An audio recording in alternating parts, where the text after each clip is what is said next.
आदाब हाजरीन।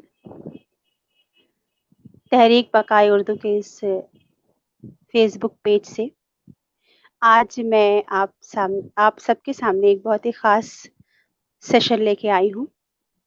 और हमारे साथ हैं डॉक्टर मोहम्मद काजिम साहब, शुबा उर्दू, दिल्ली यूनिवर्सिटी। और अगर आपको बिल्कुल याद हो ताज़ा ताज़ा, तो हमने कल ही काजिम सर से बात की और इतनी खूबसूरत बात हुई। जो उसका आगाज़ हुआ वो तो खैर बहुत ही खूबसूरत था, लेकिन जहाँ पे वो बातचीत रुकी, वो बातचीत कहीं ऐसे मोड़ पर रुकी कि हमें ये एहसास हुआ कि अभी कुछ रह गया है, अभी कुछ बाकी है, अभी कुछ अधूरा है। क्योंकि जिस मौजू पे बात हो रही थी वो इतना बड़ा विषय हम कह सकते हैं, एक ऐसा सब्जेक्ट है जिस पर हम घंटों बात कर सकते हैं, दिनों बात कर सकते हैं। और वो सब्जेक्ट है ड्रामा निगारी, वो सब्जेक्ट है तख्लीक, वो सब्जेक्ट है प्रैक्टिकल में जो ड्रामा है, या फिर जिसको हम कहते हैं कि किसी और किरदार में चले जाना, वो जो फन है, उस पर हमारी बात शुरू हुई और फिर वहीं रुक गई। तो वो इस बात का इशारा था कि हम डॉक्टर मोहम्मद काजिम साहब के साथ एक पूरा सेशन इस सब्जेक्ट पर करेंगे। और हमने बहुत इंतज़ार नहीं किया, क्योंकि बहुत लोगों ने हमें मैसेज करके ये कहा कि बातचीत अधूरी रह गई और हम चाहते हैं ये बातचीत जल्दी जल्दी पूरी हो। तो जो कायदे होते हैं, जो सीक्वेंस होते हैं, उसके हिसाब से हम बहुत आगे की तारीख पर जा रहे थे। मगर हमको लगा कि नहीं, ये एक ऐसी बातचीत थी जिसको सीक्वेंस में होना ज़रूरी है। तुरंत तुरंत एक दिन, फिर दूसरे दिन दूसरा चैप्टर। तो हम लोग मैं तो कहूँगी कि हम लोग डॉक्टर मोहम्मद काजिम साहब की क्लास में आ बैठे हैं और अब हम दूसरा चैप्टर पढ़ने को, सुनने को तैयार हैं। और मैं बहुत ही एहतराम के साथ सर का स्वागत करूँगी, वेलकम करूँगी, बहुत खुशामदीद शुक्रिया, कहूँगी बहुत उन्हें। शुक्रिया, बहुत शुक्रिया, बहुत और शुक्रिया। सर ये कहूँगी कि दिन भर आप भी आज दिन भर की ड्यूटी करने के बाद बिल्कुल तरोताज़ा जिस तरह से बैठे हैं हमारे सामने, तो हम आपके ममनून हैं कि आपने फिर वक़्त हमारे लिए निकाला। और सर, मेरा पहला क्वेश्चन वहीं से शुरू होगा जहाँ से आपने कल बात ख़त्म की थी। ड्रामा निगारी की का जो फ़न है और जो उसके इम्कानात हैं, उन पर हम बात करेंगे आज। और मेरा सवाल पहला ये है कि आपके लिए आज के दौर में ड्रामा लिखा जाना कितना ज़रूरी है, कि आज के दौर के ड्रामे को, आज के दौर की कहानी को ड्रामे की शक्ल दी जाए? बहुत शुक्रिया प्रतिमा, और आप तमाम लोगों का शुक्रिया कि आपने कल जो मेरी गुफ्तगू थी उससे पसंद फरमाया और फिर उस बात को जारी रखने के लिए या उसे आगे बढ़ाने के लिए आज दूसरे सेशन में हम लोग यहाँ मौजूद हैं। और कल बहुत सारी बातें जो करनी थी वो रह भी गई थी और हो भी गई थी। तो आपका यह है कि मौजूदा दौर में ड्रामा लिखना, ड्रामा करना या ड्रामा होना कितना ज़रूरी है। ड्रामा, ये कल भी मैं अर्ज़ कर रहा था कि ड्रामा दरअसल ज़िंदगी है और ज़िंदगी और मैंने ये भी ये किया था कि गुफ्तगू की थी कि इंसान की ज़िंदगी के साथ ड्रामा शुरू हुआ, तो इंसान की ज़िंदगी के लिए ड्रामा ताज़गी का काम करता है, हमें वो फ्रेशनेस देता है।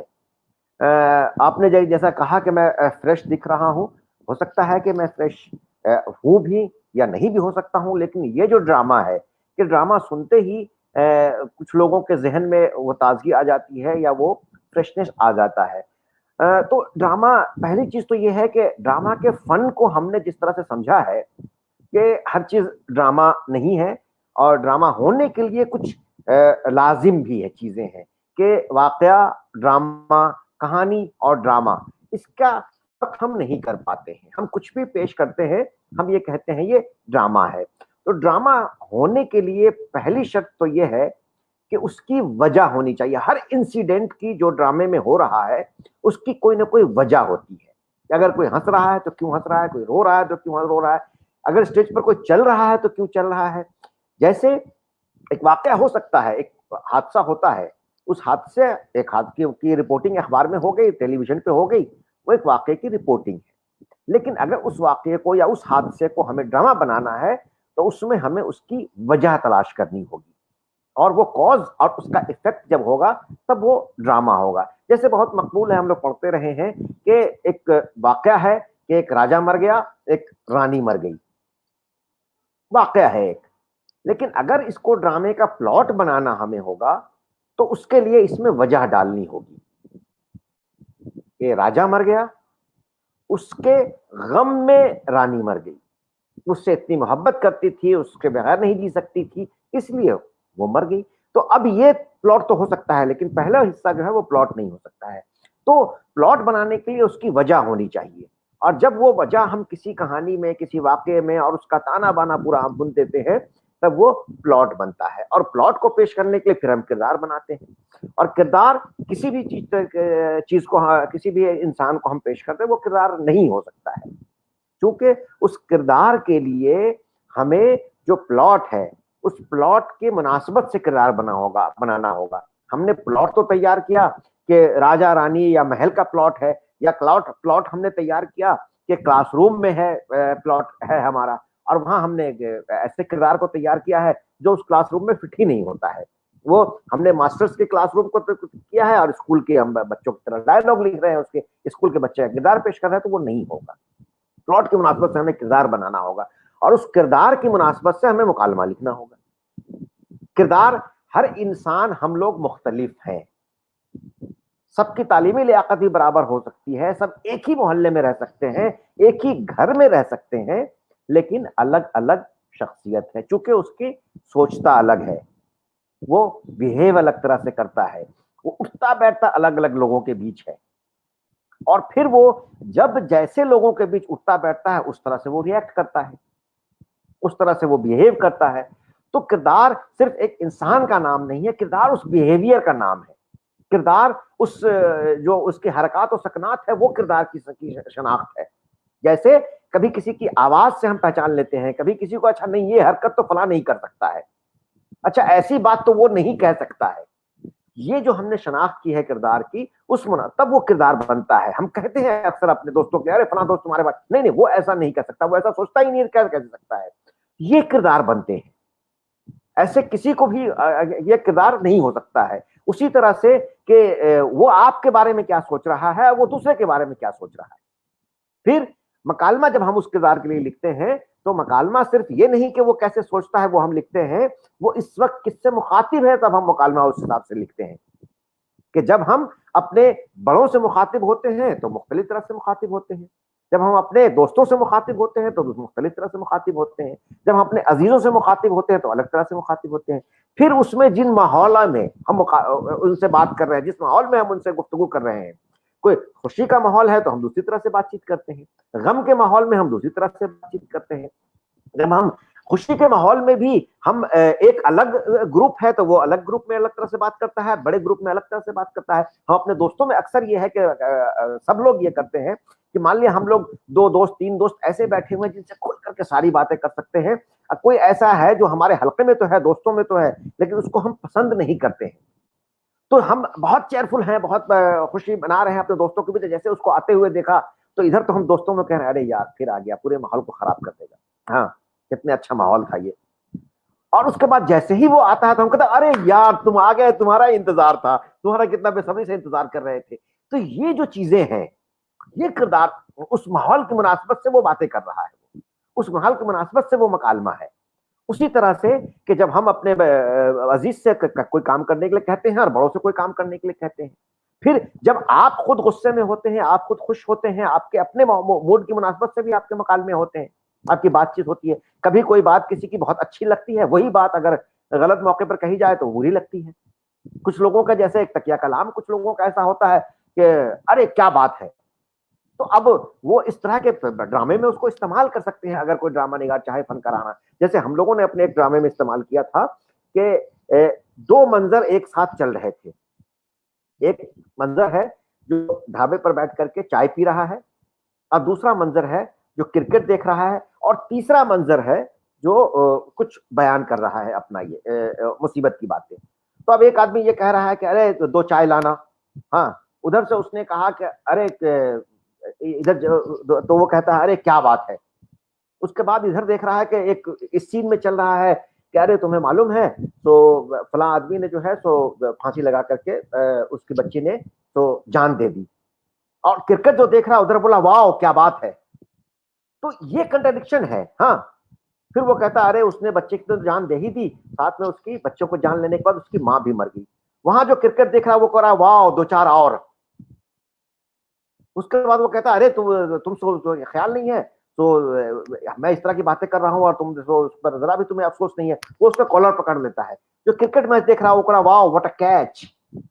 अब ये जो दो चीजें हैं साथ साथ हो रही हैं, तो एक दूसरी तरफ वो अब्रप्ट है जहां खुदकुशी की बात हो रही है, जहां सोसाइटी की बात हो रही है, वहां वो दो चार और वाह क्या बात है व्हाट अ कैच। वो अपनी मुनासबत से वो सही डायलॉग बोल रहा है, लेकिन वो मिसफिट है यहाँ वो डायलॉग, यहाँ जो बातें कर रहा है। तो उस माहौल में वो चीजें मिसफिट है, तो इसका मतलब कि वहां पर होने के लिए चीजें उस मुनासबत से होनी चाहिए। तो जब जहां हम हैं उस हिसाब से मुकालमे होते हैं, और जब मुकालमा हम लिखते हैं तो उसकी फिर किसी न कोई जबान होती है। वो जबान खामोशी की जबान हो सकती है, वो जबान हरकत और सकनात की जबान हो सकती है, वो जबान हम जो सही अल्फाज भी बोलते हैं बामानी अल्फाज, उसमें भी अक्सर हमने किताबों में देखा है कि खासकर उर्दू ड्रामों के साथ या हिंदी ड्रामों के साथ ये है कि एक ही भाषा में सब बोलते हुए चले जा रहे हैं, एक ही जबान में सारे किरदार बोल रहे हैं। अरे हम सब लोगों की तालीमी लियाकत एक है, एक इंस्टीट्यूट में पढ़ते हैं, एक तरह से है। जब एक जबान में गुफ्तगू नहीं कर सकते हैं तो सब लोग कैसे एक जबान में बात कर सकते हैं। तो उसकी जबान किरदार की मुनासबत से होनी चाहिए का बात यह है। और ये कमी जो है मौजूदा दौर में कम हो गई है, चूंकि परफॉर्मेंस से हमारा रिश्ता टूट गया है। मैं वहां आ रहा हूं कि आजकल ड्रामे क्यों जरूरी है, कहाँ ये है। तो परफॉर्मेंस से हमारा रिश्ता चूंकि टूट गया है, अब ड्रामा खेलने के बारे में बाद में सोचते हैं। हर ड्रामा निगार या हर राइटर पहले ड्रामा लिखने के बारे में सोचता है। और हम देखते हैं कि 36 से पहले इवन 60 तक जो है, 60-70 तक ड्रामा खेले जाने के बारे में पहले सोचा जा रहा था। अरे हम लोग एक ड्रामा करना चाहिए, क्या है, चलो स्क्रिप्ट ढूंढते हैं। अब स्क्रिप्ट ढूंढे हमारे एक मतलब की स्क्रिप्ट नहीं मिली, चलो लिखते हैं। पार्स थिएटर में तो सिर्फ लिखा ही दिया, बाद में भी हम लिखते हैं। अब वो लिखने में फिर ड्रामा पहले लिखा गया। बहुत से ऐसे ड्रामे हैं, सैकड़ों ड्रामे ऐसे हैं जो खेले गए लेकिन छपे नहीं, और बहुत से ड्रामे ऐसे हैं जो लिखे गए, छपे और छुप गए। छपे और छुप गए यानी वो खेले नहीं गए, क्योंकि खेले जाने के लायक ही नहीं थे। तो आज जब हम परफॉर्मेंस से अपना रिश्ता जोड़ेंगे तो ड्रामा लिखा जाएगा, और ड्रामा जब लिखा जाएगा तो उसमें सोसाइटी आएगी। और आज भी लिखा जा रहा ड्रामा, मैं ऐसे कई ड्रामों की मिसाल दूंगा बीच बीच में, मैं कुछ डायलॉग्स भी हो सकता है आपको सुनाओ कि आज कैसे ड्रामे लिखे जा रहे हैं। जी आगे सर, आपको सुनते वक्त कुछ चीजें मेरे जहन में लगातार चल रही थी। जैसे मैं बनारस में थिएटर ग्रुप से जुड़ी हूँ, मेरा अपना थिएटर ग्रुप है, तो ड्रामा लिखना करवाना, और जिसको आपने कहा कि ड्रामा खेलना जरूरी है, स्टेज पे आना जरूरी है, उससे मैं जुड़ी रहती हूँ। तो इस बात को बहुत अंदर तक महसूस कर पा रही हूँ कि ड्रामा दरअसल हमें तैयार करता है, प्रेजेंटेबल बनाता है हमें। और जैसा कि आपने बड़ी खूबसूरत बात कही, और जब मैं आपसे ये कह रही थी, मैं सोच भी रही थी कि आप दिन भर के थके हुए जब आप इस वक्त इंटरव्यू देने बैठे हैं, तरोताजा लग रहे हैं, तो इसमें कितनी असलियत है और कितनी एक्टिंग है, ये आप ही जानते हैं। हम जिंदगी में एक गाना है कि जिंदगी हर कदम एक नई जंग है, लेकिन ये गाना हम यूं भी कह सकते हैं कि जिंदगी हर कदम एक नई एक्टिंग है, एक नया अभिनय है। और हम हर नए किरदार में, निदा फाजली साहब ने कहा था ना कि हर आदमी में होते हैं 10-20 आदमी, जिसको भी देखना हो कई बार देखना। तो हर इंसान के भीतर जो 10-20 आदमी होते हैं, 10-20 किरदार होते हैं, अगर आप ड्रामा से जुड़े हैं तो ये सारे किरदार निकल के बाहर आते हैं। मैं कभी कभी कहती भी हूँ कि अगर बहुत गुस्सा करने का मन हो और आमतौर पे आपका किरदार ऐसा ना हो जो गुस्से के लिए जाना जाता है, तो आप एक्टिंग करिए और एक ऐसे इंसान की एक्टिंग करिए जिसमें आप गुस्सा कर सकते हैं, तो आप अपनी भड़ास निकाल सकते हैं। बिल्कुल आप जी, मैं आपसे एक सवाल बहुत प्रैक्टिकल पूछने जा रही हूँ। आप चूंकि ड्रामा लिखते भी हैं और ड्रामा करते भी हैं, आप एक बेहतरीन अदाकार भी हैं, और बहुत कम लोगों को ये मौका मिलता है कि वो ड्रामा लिखते भी हों और अदाकारी भी करते हों।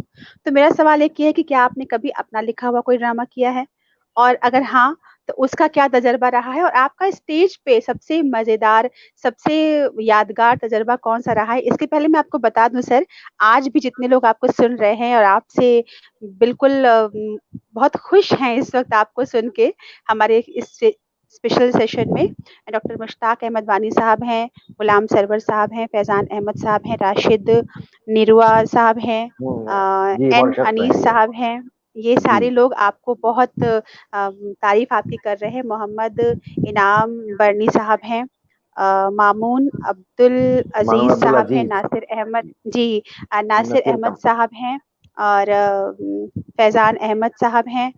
और तहरीक की ओर से भी आपको बराबर शुक्रिया अदा किया जा रहा है कि आपने दोबारा हमें अपना वक्त दिया। और नहीं, अफसाना ये हयात मोहब्बत है उनकी। साहिबा हैं, और आलिया कौसर हमारे साथ हैं, शिरीन जी जफर हैं, आलिम खान साहब हैं। आप सबका बहुत बहुत शुक्रिया। आप इस समय सुन रहे हैं हमारे साथ डॉक्टर मोहम्मद काजिम साहब को। और ये हम्म। दूसरा सेशन हमारा उनके साथ है। तो मेरा सवाल सर कि क्या आपने कभी अपना लिखा हुआ कोई ड्रामा किया स्पेशली, और अगर जो ड्रामे देखिए, किए आपकी सबसे यादगार चीजें क्या रही स्टेज पर? ड्रामा देखिए, दरअसल जो कुछ ड्रामे ज्यादा मैंने लिखे नहीं हैं, अडेप्ट जरूर किए हैं बहुत सारे ड्रामे मैंने, ट्रांसलेट बहुत सारे ड्रामे जरूर किए हैं मैंने, और डायरेक्ट बहुत जी सारे ड्रामे मैंने किए हैं। 1996 से बल्कि मैं डायरेक्ट कर रहा हूँ, और जी बहुत सारे फेस्टिवल्स में, नेशनल शो ड्रामा के फेस्टिवल में, दूसरे पूरे हिंदुस्तान में जहाँ भी फेस्टिवल्स जी होते हैं वहाँ हम गए हैं। और जिनमें से कुछ ट्रांसलेशन तो शाये हुए हैं, बहुत ज्यादातर ड्रामे जो मैं कह रहा हूँ कि शाये नहीं हुए हैं, क्योंकि उसको जी। शाये करने के लिए, स्टेज के लिए तो हमने वहां इम्प्रोवाइज किया, कुछ चीजें ऐड की, कुछ चीजें छोड़ा। हाँ हाँ। लेकिन उसको शाये करने के लिए, फिर उस पर मजीद काम करने के लिए, क्योंकि हम नाजरीन के लिए जो पेश करते हैं, कारी के लिए उसको हाँ हम उस तरह से नहीं पेश करते हैं। मैं ये जानता हूं, मैं इससे वाकिफ हूं, इसलिए ये बात कह रहा हूं। तो कारी के लिए पेश करने के लिए हो सकता है बहुत सारी चीजें ऐसी हैं जो मैंने 95-96 में की थी या लिखा था, अब जाकर के उसको कुछ शाये किया है मैंने। तो जरूरी नहीं है कि जब जो कर रहा हो उसको फौरन शाये ही कर दे। मेरे साथ ये है कि बिल्कुल जैसे बिल्कुल। मैंने 1995 में, 94 में जो तहरीर लिखी थी वो 2001 में शाये करवाई, किताब मैंने जो पहली आई है मेरी। जो 2000 में मैंने जी किताब लिखी थी वो 2006 में शाये करवाई। तो वो थोड़ा सा ये है, तो अभी वो चीजें बहुत सारी आ गई हैं, कुछ चीजें आनी बाकी है। तो ड्रामे का तजर्बा जो है वो, अब अक्सर ड्रामों में तजर्बा रहा है, लेकिन दो तजर्बे मुझे बहुत यादगार मेरे लिए हैं। एक ड्रामा मैं कर रहा था जो मेरे ही डायरेक्शन में था वो, और मैं खुद एक्ट कर रहा था वो। तो स्टेज पर ये कर रहे थे, और उसमें ये हुआ कि एक तजर्बा, जैसे कल मैंने बताया था, जो मैं भूल गया था अपनी प्रॉपर्टीज। और एक ये था कि उस ड्रामे को हम लोग कर रहे थे, और ड्रामे में होता क्या है कि क्यू होता है। कुछ लोग डायलॉग करते क्या है कि सिर्फ क्यू याद करते हैं, और कुछ लोग पूरा डायलॉग याद करते हैं, सिचुएशन याद रहता है जहन में। तो क्यू पर ड्रामा, अगला डायलॉग होता है कि अच्छा वो ये बोलेगा तो मैं ये बोलूंगा, वो ये बोलेगा तो वो ये बोलूंगा। ऐसा उस ड्रामे में ये हुआ कि 10 सीन का ड्रामा था, और मैं था और मेरा को एक्टर था। पता नहीं कहां से क्या क्यों मिस हुआ कि तीसरे सीन में मैं था, और वो मिस होते होते मैं 8वें सीन में पहुंच गया। तीसरे सीन से 8वें सीन में डायलॉग मिक्स हो गया दोनों, और 8वें सीन का पूरा ड्रामा चलता रहा चलता रहा। अब वो पूरे विंग में परेशान कि ये तो 8वें सीन में पहुंच चुका तीसरे से, अब तो ड्रामा 10 मिनट में खत्म, बीच का सब खत्म हो गया मामला। तो सब परेशान। जब वो सीन हम खत्म कर रहे थे 8वां, तो तब मुझे लगा कि 2-3 मिनट 4 मिनट पहले कह रहे ये तो गड़बड़ हो गया मामला। तो वो जो एक फॉर्मूला है, जो फिलॉसफी है ड्रामे से मुताबिक जनरली, कि एक फिलॉसफी है कि एक्टर स्टेज पर नहीं रहना चाहिए, कैरेक्टर ही रहना चाहिए। और दूसरी बिल्कुल। ब्रेख्ती फिलॉसफी है कि एक्टर को एट ए टाइम एक्टर और कैरेक्टर दोनों रहना चाहिए। दोनों मैं ने। इसी फिलॉसफी पर बिलीव करता हूं कि जब एक कैरेक्टर स्टेज पर होता है तो वो एक्टर भी होता है और कैरेक्टर भी होता है। एक्टर ये जहन में रखता है कि मैं अपने को एक्टर को मारूं, मतलब कैरेक्टर तो ये सोचेगा कि मैं मारूं उसको, तमाचा मारूं जोर से। तो कैरेक्टर को तो मारना है, लेकिन एक्टर ये हम्म। ख्याल रखता है कि मैं उसको ऐसे कि मारूं चोट ना लगे। कि जिसमें चोट ना लगे और इंप्रेशन भी चोट आए। ना लगे। हम्म। तो ये कैरेक्टर नहीं सोचता, ये एक्टर सोचता है कि उसको चोट ना लगे। अगर जी किसी को हमें पुश करना है तो कैरेक्टर ये सोचता है कि हम, किरदार कहता है कि हम तो इसको जोर से धक्का मारेंगे कि इसको चोट लगनी चाहिए, लेकिन एक्टर ये सोचता है हम्म कि हम ऐसे धक्का दें कि ये गिरे तो चोट ना लगे। तो दोनों होना चाहिए। हम्म तो वो जो स्टेज पर हम्म कैरेक्टर और एक्टर दोनों था, तो कैरेक्टर तो अपना काम कर रहा था, एक्टर ने सोचा कि अरे ये तो मैं 8वें सीन में चला गया। हम्म अब उसके बाद सीन होते होते होते होते जब खत्म हुआ, अब विंग में सब परेशान, सारे एक्टर, बहुत सारे एक्टरों की तो सीन ही खत्म हो गया, जो थे तैयार बैठे हुए थे। उसके बाद वो सीन, 8वां सीन हमने खत्म किया, और खत्म करने के बाद लाइट ऑफ हुई, फिर हम चौथे सीन में आ गए। इसके बाद 9वें में नहीं गए हम। जब चौथे में आ गए तो अंदर लोगों ने रिलैक्स किया कि चलो अब ड्रामा फिर से शुरू हो गया। फिर चौथा किया, पांचवा किया, छठा किया, सातवां किया। जब सातवां सीन फिर कर रहे थे तो एक बार फिर से विंग में परेशानी शुरू हुई डायरेक्टर को और सारे एक्टरों को कि अब तो ये आठवां रिपीट करेगा। हालांकि आठवां ये कर चुका है, तो सातवें के बाद तो फिर आठवां वो रिपीट करेगा। वो सीन होते होते फिर हमें लगा कि अरे अब तो ज्यादा कैरेक्टर है, 2-3 कैरेक्टर हम लोग स्टेज पर होते थे। तो हम लोगों को लगा कि ये तो सातवें सीन के बाद फिर आठवां आएगा, तो अब क्या करें। तो वो सातवां कंप्लीट किया, जैसे फेड आउट हुई तो हमने एक्टर को कहा कि यार 9वां शुरू करते हैं, हाँ 8वां स्किप करो। तो 8वां स्किप करके फिर हम 9वां सीन शुरू कर दिया हमने। अब विंग में सब ये परेशान। उसके बाद 9वां किया, आखिरी सीन करते करते हम लोगों के दिमाग में आया कि अब तो आज तो डायरेक्टर से पड़ेगी। जब ड्रामा तो खत्म हो गया, उसके बाद ये हुआ कि अब तो ये बड़ी भयानक गलती हुई है, ब्लंडर हुआ है, ऐसा कैसे कर सकते हैं।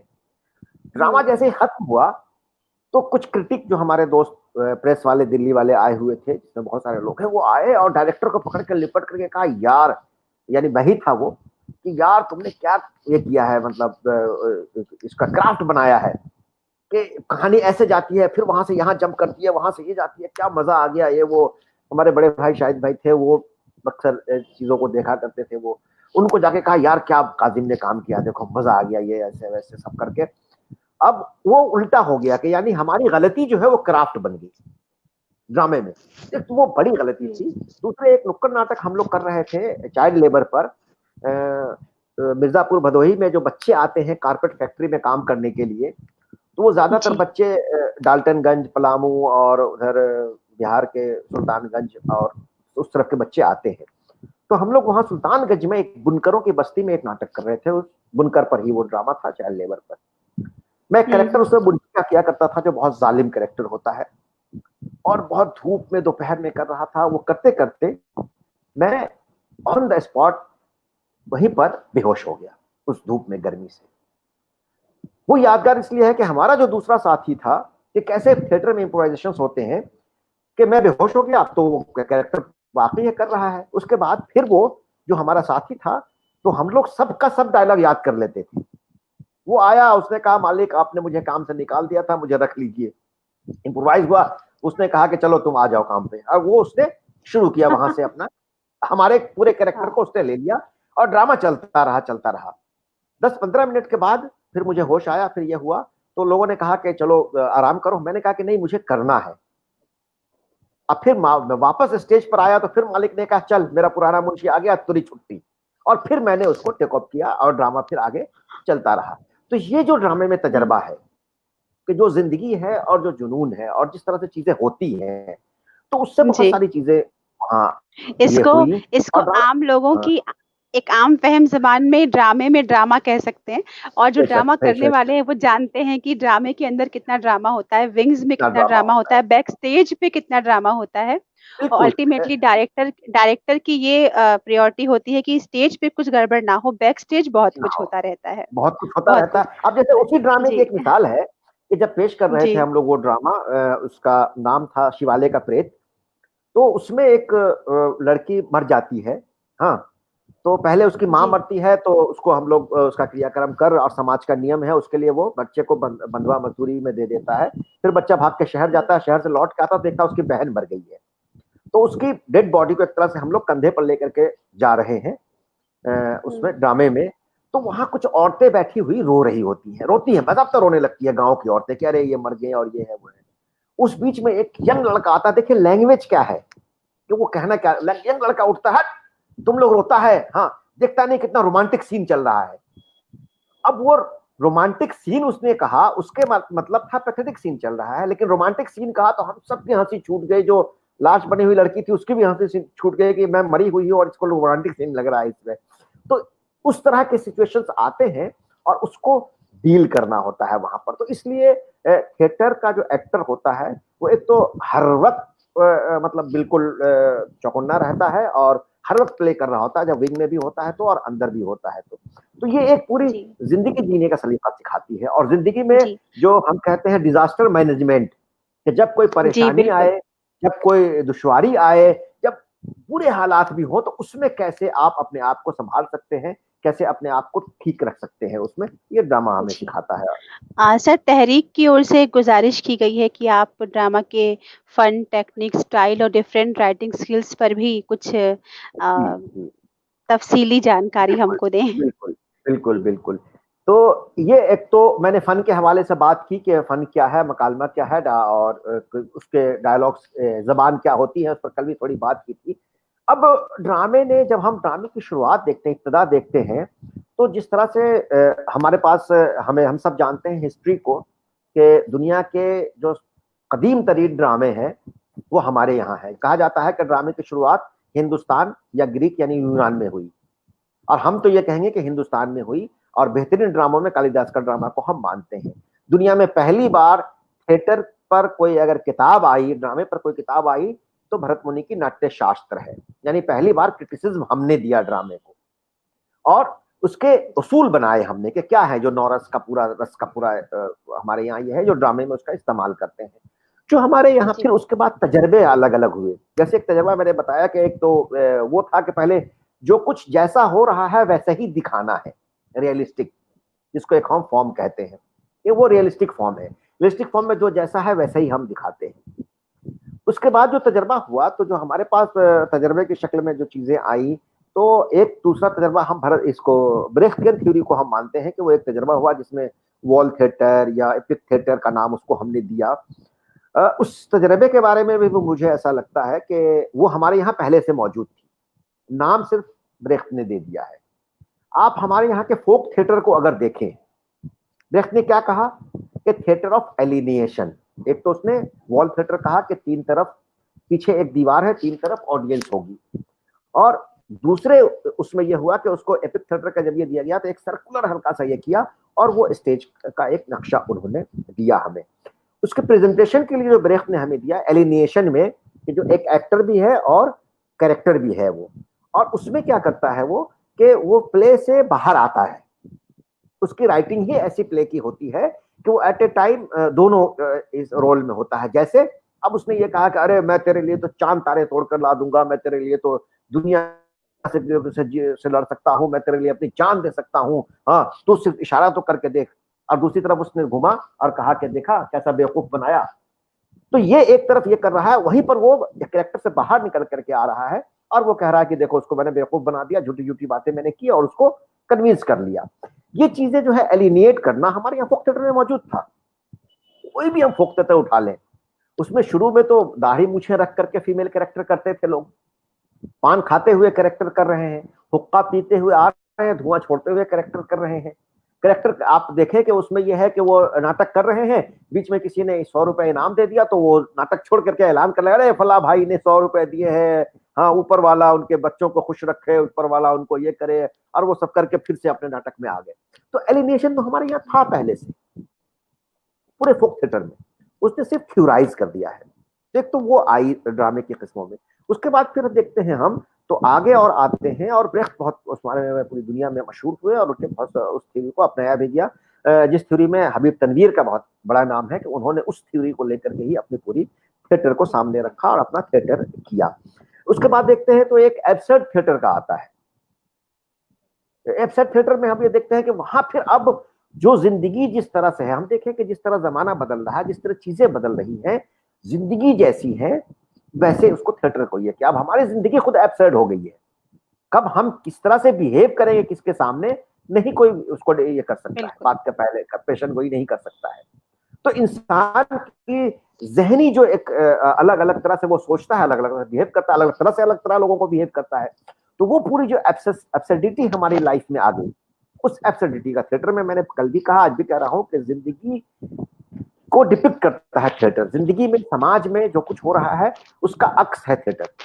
तो जब एब्सर्डिटी हमारी लाइफ में आई तो वो एब्सर्डिटी, लेकिन वो चूंकि बहुत देर तक दूर तक हमारे साथ नहीं जा सकती थी, तो बहुत दूर तक बहुत देर तक नहीं गई, बहुत पॉपुलर नहीं हुई। बेकेट का वेटिंग फॉर गोडो बहुत मशहूर हुआ, उसमें कुछ हमारे इंडियन राइटर्स ने भी लिखे ड्रामे और वो खेले गए, लेकिन बहुत नहीं मशहूर हुए वो। फिर उसके तरह से हम देखते हैं कि एक थिएटर नुक्कड़ आया, उसके बाद नुक्कड़ आया तो उसमें चारों तरफ ऑडियंस बैठने लगी, या फिर जिस तरह की जगह मिल जाए उस जगह पर हम थिएटर कर लेंगे। प्रोसिनियम हमारे पास है कि जिसमें एक तरफ ऑडियंस बैठती है। तो ये जो थिएटर के अलग अलग आयाम है, अलग चीजें हैं। और अब तो थिएटर उससे भी निकल गया है कि हम, कोई जरूरी नहीं है कि हमें सारी चीजें वो मिले। अब जो इमेजिनेशन वाला थिएटर है, या अब रियलिस्टिक नहीं रहा कि हमें अगर दिखाना है कि समुद्र है तो पर्दे पर समुद्र ही दिखाएं, हमें दिखाना है कि ये महल है तो महल ही दिखाएं। लाइट से भी बहुत सारे काम हम अब करने लगे हैं और बहुत सारी चीजें इमेजिन कर लेते हैं। जैसे महल पीछे हमने अगर बैक स्टेज पर इस पर ले लिया तो वो ये महल बना लिया और उसी के सामने रास्ता बना लिया, उसी के बगल में झोपड़ी बना लिया हमने।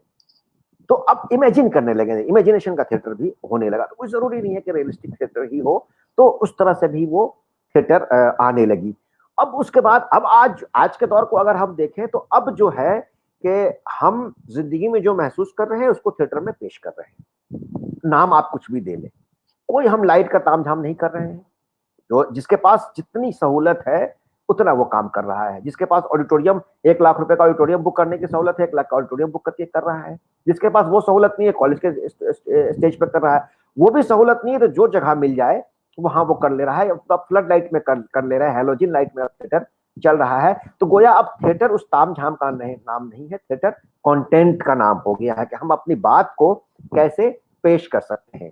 कि जैसे देखें कि आज के दौर में जो मीडिया का सब कुछ है, आप मीडिया से है, मैं भी थोड़ा बहुत मीडिया का ये हूँ, कि मीडिया में जिस तरह से चल रहा है आज का मामला, आजकल जिस तरह से अनट्रेंड लोगों को हम मीडिया ये कह रहे हैं, जो जर्नलिस्ट कहलाने के लायक ही नहीं है, जो जर्नलिज्म जानते ही नहीं है और कुछ भी बोल रहे हैं, कुछ भी कर रहे हैं और किसी को कहीं भी भेज दिया जा रहा है, तो वो जर्नलिस्ट देखिए एक आज के प्ले में, आज के दौर का मतलब 5-7 साल पहले के दौर के प्ले में आज की जो सूरत हाल है, कैसे एक प्ले राइट पेश करता है। एक छोटा सा एक पेज में उस प्ले का पढ़ता हूँ, प्ले है B3, और उसमें एक कल्चर डेस्क की जो जर्नलिस्ट है उसको पॉलिटिकल डेस्क में भेज दिया जाता है कि आप पॉलिटिकल रिपोर्ट करके ले आओ। और वो पहुंच जाते हैं पार्लियामेंट में आते हैं चार्डी मिनिस्टर, और वहां कैसे क्या सिचुएशन पूरा बन रहा है और उस जर्नलिस्ट की हालत सोचिए और मिनिस्टर की हालत सोचिए। ये देखिए थोड़ा सा एक सीन है कि सर, शाल्की एक जर्नलिस्ट है, कहती है कि sir, I am from 5Ws, we need your byte please. Leader कहता है byte, what byte? I have nothing to do with your with what happened in the parliament. Shalki, sir यही बोल दीजिए ना सर। लीडर, बोल तो रहा हूं। शाल्की, कैमरे में प्लीज। Leader, okay. शाल्की, आज अंदर क्या हुआ? लीडर, कैमरे में देखते हुए, वही जो सालों साल से होता आ रहा है। पार्लियामेंट्री जबान में इल्जाम और गैर पार्लियामेंट्री जबान में इसकी तरदीद। शाल्की कहती है what's a storming session? Leader, yes it was, but the storm did not come from the opposition, it came from our own allies. They are in the government, but they are not with the government.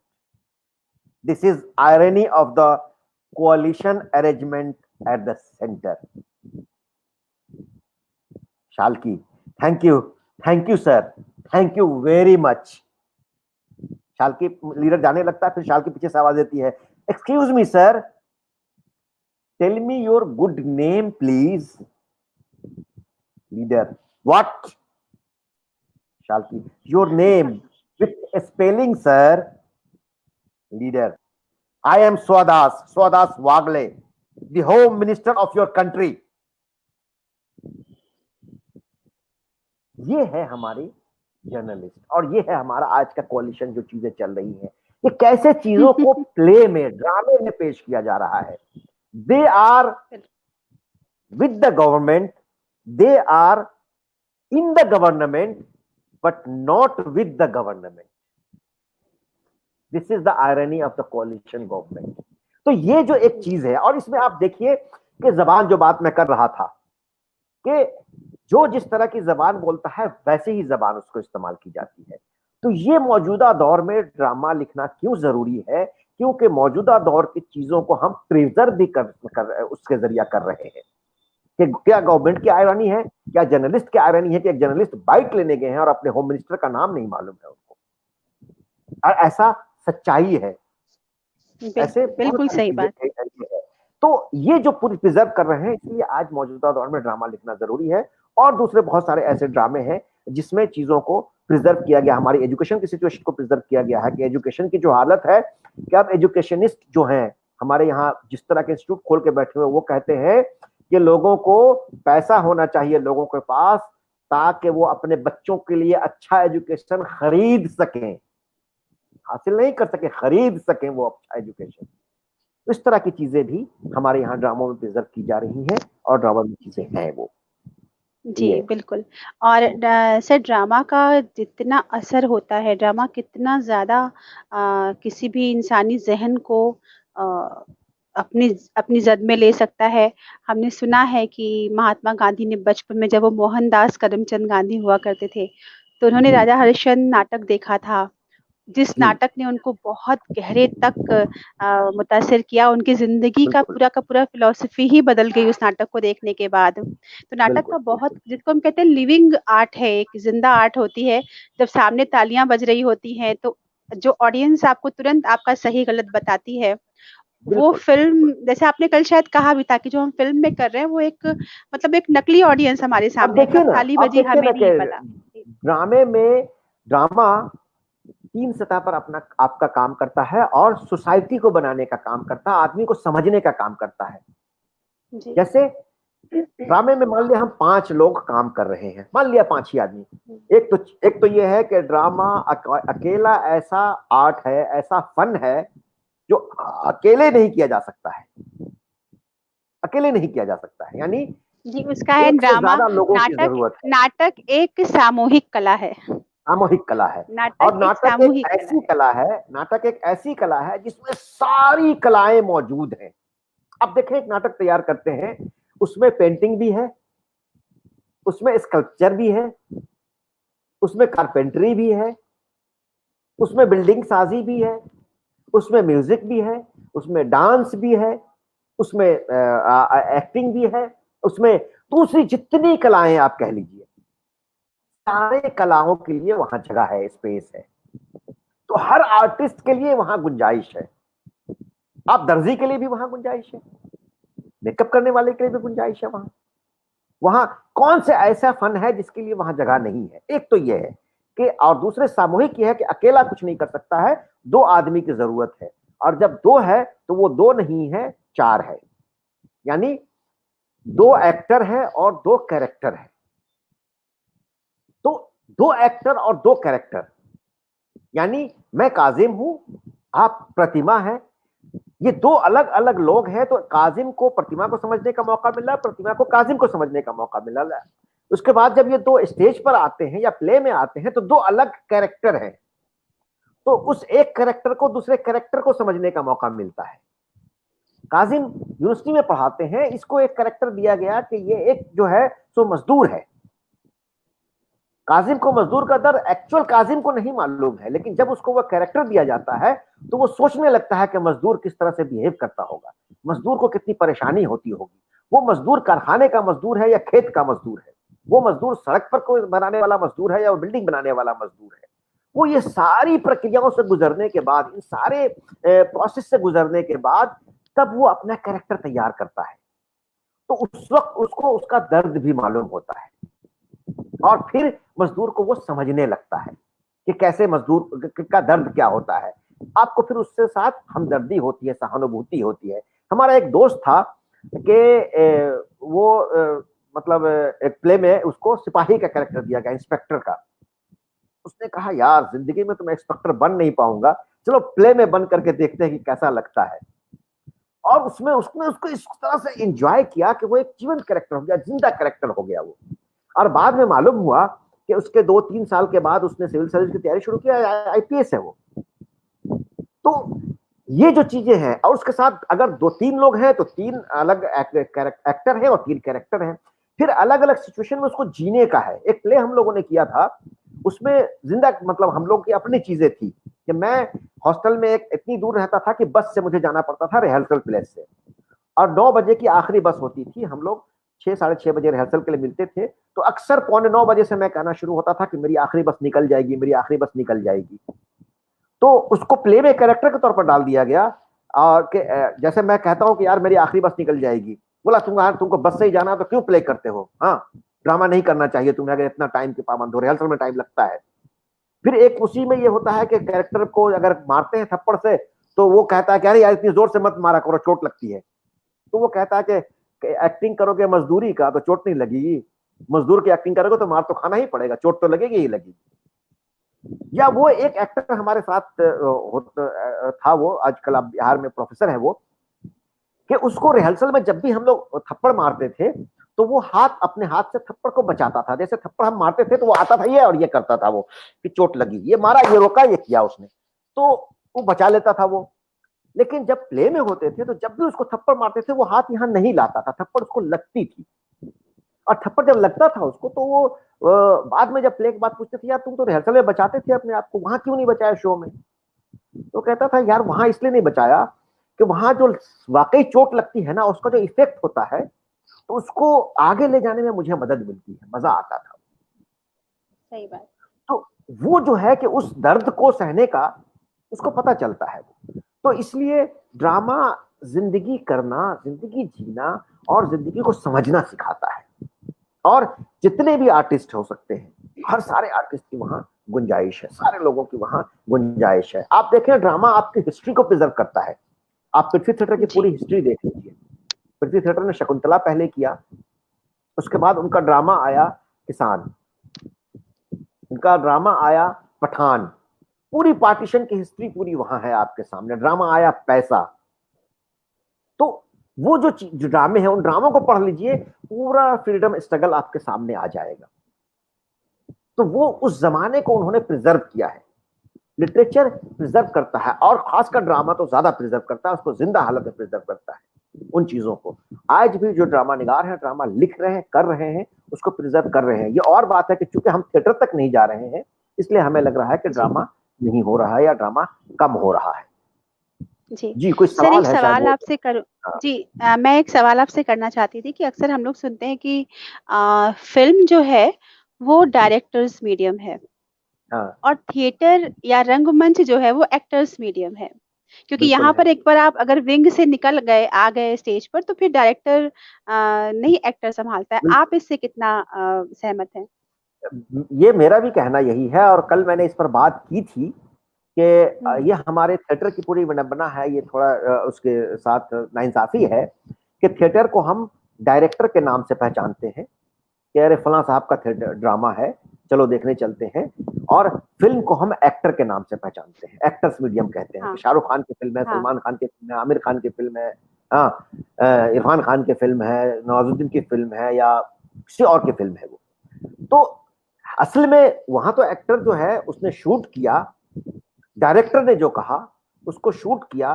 अगर आपने director की बात जिस तरह से भी आपने उसको शूट किया है, वो सारे अब तो पहले रील की शक्ल में जाता था, अब वो प्रिंट ड्राइव की शक्ल में एडिटिंग टेबल पर जाता है, और फिल्में एडिटिंग टेबल पर बनती हैं। वो सेट पर हाँ, नहीं बनती है, वो लोकेशन पर बिल्कुल नहीं सही। बनती है, फिल्म बिल्कुल सही एडिटिंग बात। टेबल पर बनती है। एडिटिंग टेबल पर बिल्कुल। लगता है कि इनकी आवाज सही नहीं थी तो डब करते हैं। एडिटिंग हम्म। टेबल पर लगता है कि अच्छा ये लोकेशन सही नहीं आया तो चलो इसको क्रोमा काटो और इसका बैकग्राउंड बदल दो। वो भी कर सकते हैं हम, कि अभी एक सीन को हमने मॉल में लिया है, हमें लगा कि ये बहुत अच्छा नहीं बना है, लेकिन उसको फिल्म से निकाल नहीं सकते हैं, तो पीछे मॉल हटा करके हम समुद्र किनारा डाल सकते हैं उसमें। तो ये हमारे सही पास बात। सहूलत है एडिटिंग में। तो फिल्में एडिटिंग टेबल पर बनती वीएफएक्स है, ने और बहुत कुछ बदल दिया है। बहुत बदल दिया वीएफएक्स है। टेक्निक ने बहुत कुछ बिल्कुल। बदल दिया है जी। और उसमें क्या होता है कि हो सकता है एक्टर को लग रहा हो कि यार ये सीन जो मैंने शूट किया है बहुत शानदार किया है, मजा आ जाएगा उसको देख के, और जब फिल्में तैयार हो गई तो वो सीन उसमें है ही नहीं है, उसको एडिटिंग लेवल पर निकल गई वो एडिटिंग में। क्योंकि एडिटिंग में जो चीजें एडिटर को नजर आती है, डायरेक्टर को नजर आती है, वो चीजें अलग है, जो लोकेशन पर नजर आती है वो अलग है। तो फिल्में तो एडिटिंग टेबल पर बनती हैं, थिएटर एक्चुअली परफॉर्मेंस में होता है। डायरेक्टर लाख कह ले, मैंने 2-3 मिसालें जो दी, डायरेक्टर ने तो बाहर तैयार करवाया था वो, लेकिन स्टेज पर आकर के तो वो बदल गया। बिल्कुल। वो उसका छुरा भूल जाना हो, वो सीन स्किप कर जाना हो, बेहोश हो जाना हो, या वो दूसरे बहुत सारे इम्प्रोवाइजेशन हो, और इसलिए थिएटर का हर परफॉर्मेंस नया परफॉर्मेंस होता है। एक और एग्जांपल इसलिए ये देता हूं, एक बार हम लोग एक प्ले कर रहे थे, सुपना का सपना। सुपना का सपना प्ले में एक ठकुराइन है, तो 2 शो लगातार हमें करने थे। तो वो ठकुराइन किसी पहले दिन पहले शो में कुछ उसके ऐसा स्टूडेंट हम सब लोग थे, पढ़ते थे जेएनयू में, तो वो नहीं आ सकी उस शो में, और पहले से हमें वो पता था आज नहीं आएंगी।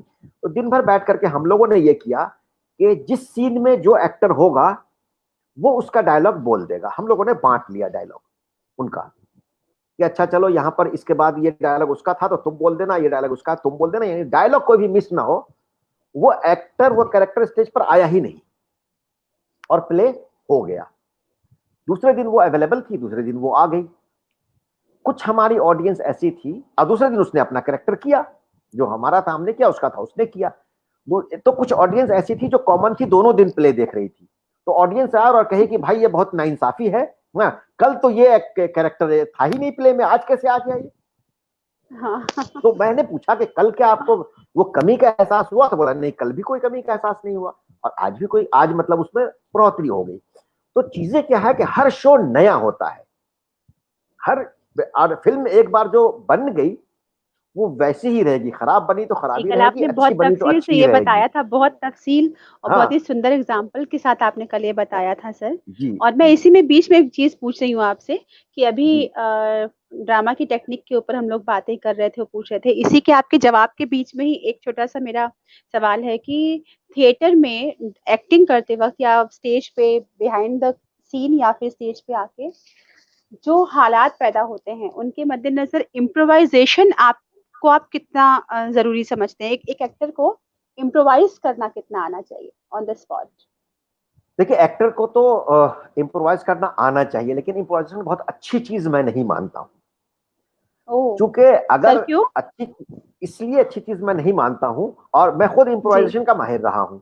हाँ, तो जी। मैं शुरू में बहुत ओवर कॉन्फिडेंस भी रहता था कि अरे क्या है, मैं डायरेक्ट कर रहा हूँ प्ले, हर प्ले का एक एक सीन मेरे दिमाग में है, और मैं तो इसको यूं कर जाऊंगा। होता क्या है कि आप जब इम्प्रोवाइज करते हैं तो इम्प्रोवाइज तो आप करते हैं, लेकिन आपके इम्प्रोवाइजेशन में हाँ, आपके को ये एक्टर को जो प्रॉब्लम हाँ, परेशानी होती है, ये आपके प्रॉब्लम हो को जाती है। एक्टर को जी, जो परेशानी होती है, जितने एक्सपर्टाइज आपको इम्प्रोवाइजेशन में है, जरूरी नहीं है कि को एक्टर को भी वो एक्सपर्टाइज हो, सही और बात वो है। गड़बड़ हो गया तो आपका प्ले बैठ सकता है, हाँ, उसका आपका क्यू प्ले अगर खत्म हो छूट जाएगा तो सकता है, शायद वो गायब हो सकता है। वो बिल्कुल, बिल्कुल। गायब हो सकता है, वो प्ले ऑफ हो सकता है वो एक्टर। तो हाँ, हमारा मकसद प्ले को एज ए कंप्लीटली, ये कह रहे हैं कि सब लोग मिल करके प्ले को उठाएंगे। तो एक आदमी अगर बार बार इंप्रोवाइज करता है और जानबूझ करके इंप्रोवाइज करता है तो वो खराब एक्टर है, वो प्ले को बिठाना चाह रहा है। प्ले को बिल्कुल। उठाने के लिए, चूंकि टीम वर्क है ये एक, तो पूरी टीम को एक साथ लेके चलना है, सर एक भी अगर ये हिल अ, गया तो वो गड़बड़ हो जाएगा। कभी-कभी हमारा तजर्बा हुआ है कि कुछ मैं किसी का नाम लेने की ज़रूरत नहीं है, लेकिन कुछ कलाकार ऐसे होते हैं जो जिनको ये मुगालते होते हैं कि वो बहुत सीनियर हैं, बहुत सीखे हुए हैं। वो रिहर्सल पे कम से कम आते हैं, डायलॉग्स याद कम से कम करते हैं और वो कहते हैं हम बिल्कुल स्टेज पर देख लेंगे, हम उस दिन देख लेंगे। लेकिन उस दिन जब आप देख रहे होते हैं तो जिसने रिहर्सल किया हुआ है एक-एक लाइन का, शायद उसे कोई प्रॉब्लम हो सकती है क्योंकि उसने पूरा होती है। अ, हाँ, तो बिल्कुल जी, कभी कंप्लीट करें आप। ऐसा होता है कि हाँ, कि अगर आप जैसे आपने अभी बताया कि आम तौर पे अच्छा अदाकार वही है जो पूरे नाटक में हर डायलॉग को याद कर ले। पता नहीं बिल्कुल। डिज़ास्टर मैनेजमेंट हमें कब क्या करना पड़ जाए स्टेज पर। हाँ तो वो, नाटक को जी सर, आप कुछ बोल रहे थे। जी हाँ, नहीं तो ये इसलिए ये है कि इम्प्रोवाइजेशन अच्छी चीज है। होता क्या है जी। कि एक्टर जो होते हैं, और जैसे जैसे सीनियर होते जाते हैं तो थोड़ा थोड़ा सा उसके बहुत से एक्टर तो बहुत मॉडेस्ट होते हैं, कुछ एक्टर थोड़ा हुँ, सा ये आ जाता है तो वो आ जाता है तो वहीं खत्म हो जाते हैं। जिस दिन उनको ये आ जाता है कि हम रिहर्सल कब देंगे, हम सब कुछ कर लेंगे, हम तो सब जानते हैं, तो खत्म हो जाता है वही वो। तो इसलिए हुँ। ड्रामा में एक डायलॉग को जो याद करते हैं, उसमें दो तीन तरह से लोग याद करते हैं। एक तो अपना डायलॉग याद करते हैं, और अपने को एक्टर का सिर्फ आखिरी लफ्ज याद करते हैं कि वो ये क्यों? हाँ, बोलेगा, क्यों याद हाँ। करते हैं, है ना। तो कि वो ये बोलेगा, उसके बाद मैं ये डायलॉग, उसका ये क्यों आएगा तो मैं ये डायलॉग, यहां गच्चा खाते हैं एक्टर। ये नहीं करना चाहिए। हाँ दो तरह से डायलॉग को या ड्रामे को याद करना चाहिए। एक तो ये जी करना चाहिए कि सीन वाइज हमें ड्रामा याद हो।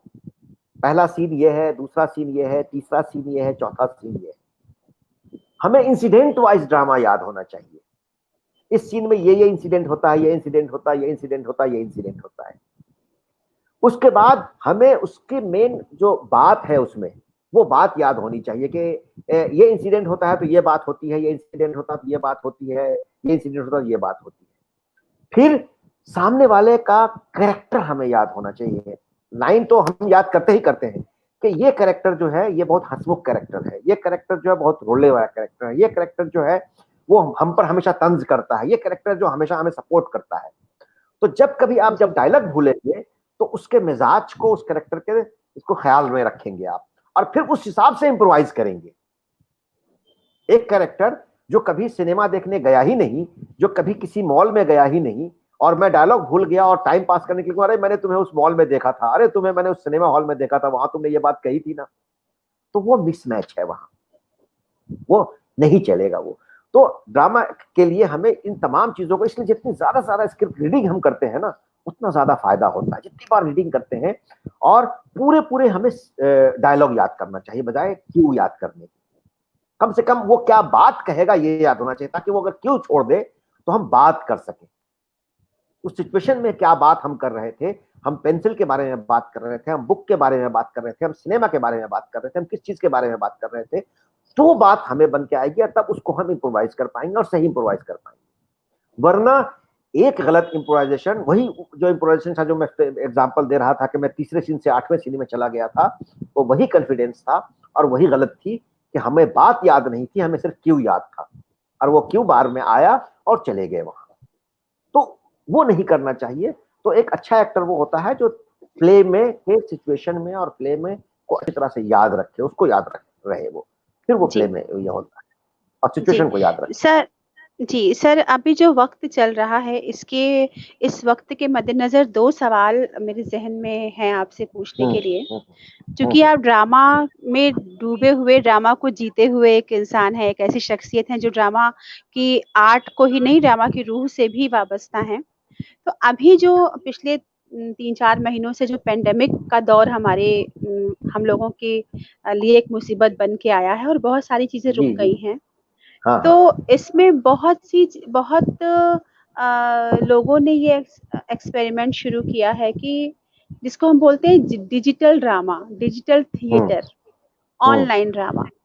हम्म लेकिन बहुत से लोग उनमें ऐसे भी हैं जिनका ये कहना है कि जब तक आप स्टेज पे नहीं गए, सामने ऑडियंस नहीं बैठी, तालियां नहीं बजी, वो फर्स्ट सेकंड थर्ड बेल नहीं बजी, वो लाइट्स नहीं पड़ी, वो कर्टेन नहीं खुला, तब तक नाटक नहीं है। आप क्या हम्म। समझते हैं कि डिजिटल थिएटर क्या कोई ऑप्शन है थिएटर का? इसका फ्यूचर आपको क्या लगता है और इसमें आप कितनी कितनी इम्कानात देखते हैं इसके? देखिए, इसको हम अभी ये कह रहे हैं, जो लॉकडाउन है, इस लॉकडाउन में आपको तफरीह के लिए कुछ चीजें ये वक्ती तौर पर चाहिए थी, तो वक्ती तौर पर आप इसको, वो थिएटर क्या भी है। फिर तो थिएटर जो है वो, मैंने पहले भी कहा कि हर शो नया शो होता है, और जब आप जी लाइव ऑडियंस के सामने करते हैं तो आपको वो ऐड करता है आपके स्क्रिप्ट में।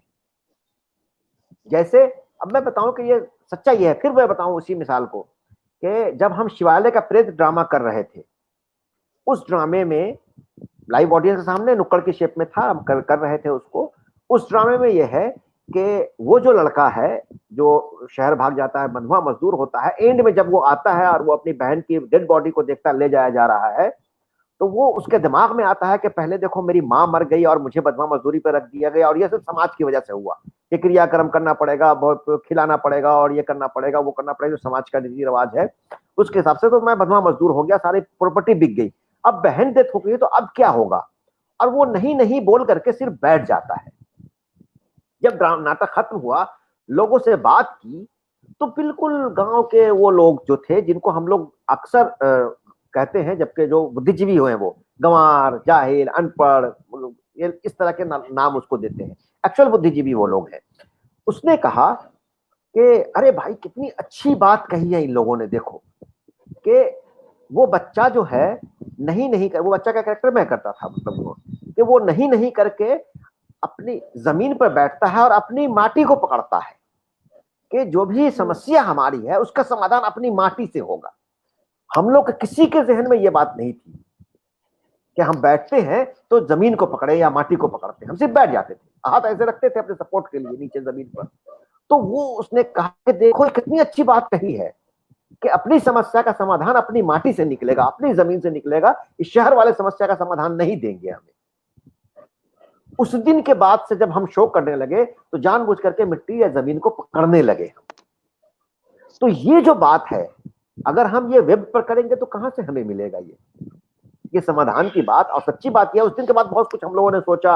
और अक्सर ऐसा होता है कि ये एसी के कमरे में बैठ करके, बड़े ऑफिस में बैठ करके हम किसानों की, मजदूरों की, फैक्ट्री मजदूरों की, सबकी समस्या का समाधान करते रहते हैं। कभी वहां हम एक्चुअली वो कहा क्या परेशानी है वो हम देखने जाते ही नहीं है, ना हमें समझ सकते हैं।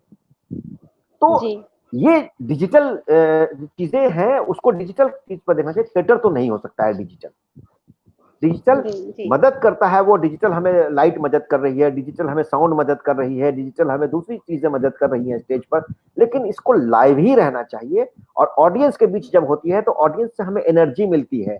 ऑडियंस जब हमें देख करके हंसती है तो उससे एनर्जी मिलती है। ऑडियंस जब ताली बजाती है तो हमें एनर्जी मिलती है। और ऑडियंस जब बाद में बात करती है आकर के, कभी वो कॉम्प्लीमेंट देती है, कभी वो क्रिटिसाइज करती है, दोनों सूरत में हमें ड्रामे को नया करने का मौका मिलता है, दोनों सूरत में उसको ठीक करने का मौका मिलता है और एक्चुअल समाज को प्रिजर्व करने का मौका मिलता है। हो सकता है हमसे गलती हुई कि हम समाज को उस तरह से समझ नहीं सके, जिन लोगों के लिए हम नाटक कर रहे हैं उन लोगों के सामने बात ही नहीं की।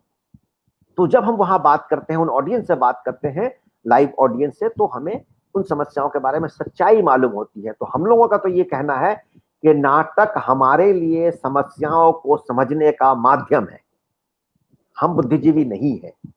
हम ये नहीं कहते हैं कि हम सिर्फ थिएटर कर रहे हैं। जी सर, आपके हिसाब से एक्टिंग का जो फन है वो कितना कुदरती होता है और कितना सीखा जा सकता है? देखिए, कुछ चीजें तो आपके अंदर होती हैं, लेकिन ये प्रैक्टिस से भी आता है, समझ से आता है। बेसिकली प्रैक्टिस का क्या, ये समझ से आता है। जैसे एक चीज से जब हम कन्विंस हो जाते हैं हम, तो उसको हम उस तरह से फिर रिएक्ट करते हैं। जब तक हम उससे खुद कन्विंस नहीं होते हैं हम रिएक्ट नहीं कर सकते हैं। हमने अक्सर, थिएटर वाले भी ऐसा करते हैं, लेकिन उसका कभी कोई मीडिया वाला या कोई ये नहीं करता है, लेकिन फिल्म वालों का ये करता है कि उसने जेएनयू पर फिल्म बनाई तो जेएनयू में एक हफ्ता जाकर के रहे, और फलाने स्लम पर फिल्म बनाई है तो वो स्लम में जाकर के रहा है और समझा है चीजों को। चीजों को समझने का ये है कि हम उस पर पढ़ते हैं, उसके बारे में, जब कोई एक कैरेक्टर हम सोचते हैं उसके बारे में जानने की कोशिश करते हैं, उसके बारे में हम सोचते हैं। बेसिकली एक्टिंग क्या है, तीन चीजों का कॉम्बिनेशन है: इमेजिनेशन, ऑब्जर्वेशन और एग्जीक्यूशन। आप एक इमेज करते हैं, आपके दिमाग में आता है कि मान लिया हमने ये कहा कि भिखारी, मान लिया हमने ये कहा, या हमने मुसाफिर कहा, तो एक तो हमने सोचा, इमेजिनेशन में आया कि किस तरह का होता है। फिर आपके ऑब्जर्वेशन में जो चीजें आई हैं वहीं तक आप रहते हैं। जैसे यहां अगर हम सेब कहते हैं तो किसी को सेब लाल नजर आता है, किसी को सेब हरा नजर आता है। जब हम आम कहते हैं तो जिसने जिस तरह का आम देखा है उसके दिमाग में वही आएगा। जब हम अंगूर कहते हैं, जिसने अंगूर देखा उसको वही अंगूर नजर आएगा। यानी जो आपके ऑब्जर्वेशन में जो चीजें नहीं आई हैं उसके बारे में हम नहीं समझ सकते हैं। कि जिस तरह के मतलब फ्रूट या ड्राई फ्रूट या चीजें इरफान के ऑब्जर्वेशन में होंगी, हो सकता है कि गांव वाले बच्चों के ऑब्जर्वेशन में नहीं होंगी। जिस तरह के घाट आपके ऑब्जर्वेशन में होंगे हमारे ऑब्जर्वेशन में वो नहीं होंगे।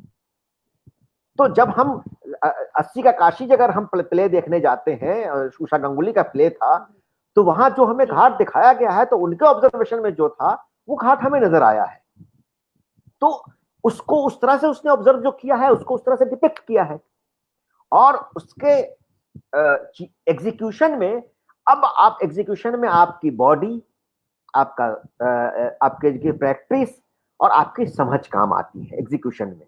कि एक हमने इमेजिन तो कर लिया कि बहुत फुर्तीला एक आदमी है, उछल कूद करता है, और उसके बाद जब हम एग्जीक्यूट करने के लिए आए तो हमारी बॉडी उसकी कुछ इजाजत ही नहीं दे रही है कि हम उतना उछल कूद कर सके। तो इन तीनों चीजों का जब परफेक्ट कॉम्बिनेशन होता है वही एक्टिंग होती है। और कुछ चीजें आपके अंदर क्या समझ जब आपकी हो गई, कन्विंस अगर हो गए, मैं अगर कन्विंस हो गया कि इसको मुझे इसने गलत काम किया है, मुझे डांटना है, तो जो डांटेंगे आप तो परफेक्टली डांटेंगे आप जब कन्विंस ही नहीं है कि इसने गलत काम किया है तो उसको डांटेंगे तो डांटी नहीं होगी। वो कन्विंस है कि ये मेरी बेटी है तो उसको आप बेटी की तरह प्यार करेंगे। आप दिमाग में आपके ये है कि ये मेरी बेटी नहीं है, इसको प्यार करना है, तो नहीं कर पाएंगे आप वैसे। तो एक्टिंग के लिए पहले कन्विंस होना खुद जरूरी है। जब आपको लगता है कि हम लोग रिहर्सल में या प्रैक्टिस में वर्कशॉप में ये करते हैं कि सिंपल पत्थर के फर्श है, उसको हम ये कहते हैं जलता हुआ रेत है, ये पानी है, हाँ, इस पर आप रेत पर कैसे चलोगे, ये जलता हुआ आग है, कैसे चलोगे।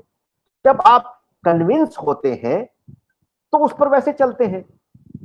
जब आप कन्विंस होते हैं कि हम पानी में चल रहे हैं तो पानी पे उस तरह के हम चलते हैं। जब हम रिहर्सल करवाते हैं कि हमारे घुटनों तक पानी आ गया, हमारे टेक्नों तक पानी आ गया, हमारे कमर तक पानी आ गया, तो वो जो आपका ऑब्जर्वेशन है या वो जो आपका जो तजुर्बा है वो आपको उस तरह से चलने पर मजबूर करता है कि पानी में कैसे चलते हैं, रेत पर कैसे चलते हैं, सूखे पर कैसे चलते हैं, तपती हुई जमीन पर कैसे चलते हैं। कभी हम नंगे पांव सड़क पर चल करके देखें। एक एक्टर जो होता है ये तजुर्बा करता है कि बिल्कुल चिलचिलाती धूप में ये पिच वाली सड़क जो है उस पर कभी नंगे पांव चल के देखिए कैसा गर्म लगता है।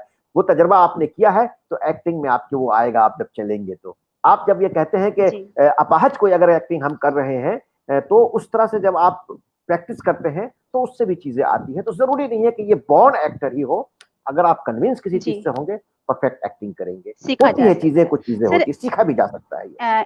एक थिएटर आर्टिस्ट होने के नाते, एक डायरेक्टर होने के नाते आप किन किन डायरेक्टर से मुतासिर रहे हैं, किन से आप इम्प्रेस रहे हैं, किन से इंस्पायर रहे हैं जब थिएटर की बात होती है तो? जी जी, थिएटर में देखिए हम लोग सामने तो हबीब तनवीर, मतलब चूंकि उनके साथ उठने बैठने का भी मौका मिला, उनके साथ थिएटर में करने का मौका तो उनके थिएटर में कभी नहीं किया, लेकिन बहुत ज्यादा इंटरेक्शन का उनसे मौका मिला।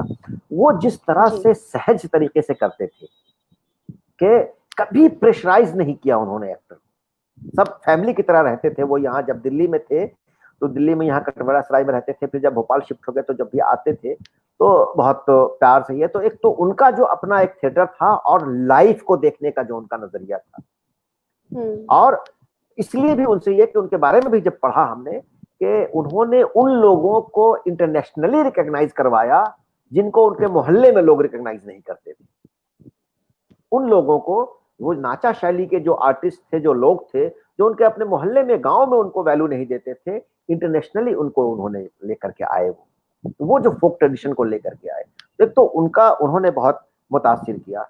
दूसरे हमें यहाँ दिल्ली में त्रिपुरारी शर्मा है, वो बहुत अच्छी हमें लगती हैं कि वो जिस तरह का थिएटर करती हैं, जिस तरह से चीजें ये करती हैं, कुछ उनके साथ भी बैठने उठने का ये मौका मिला।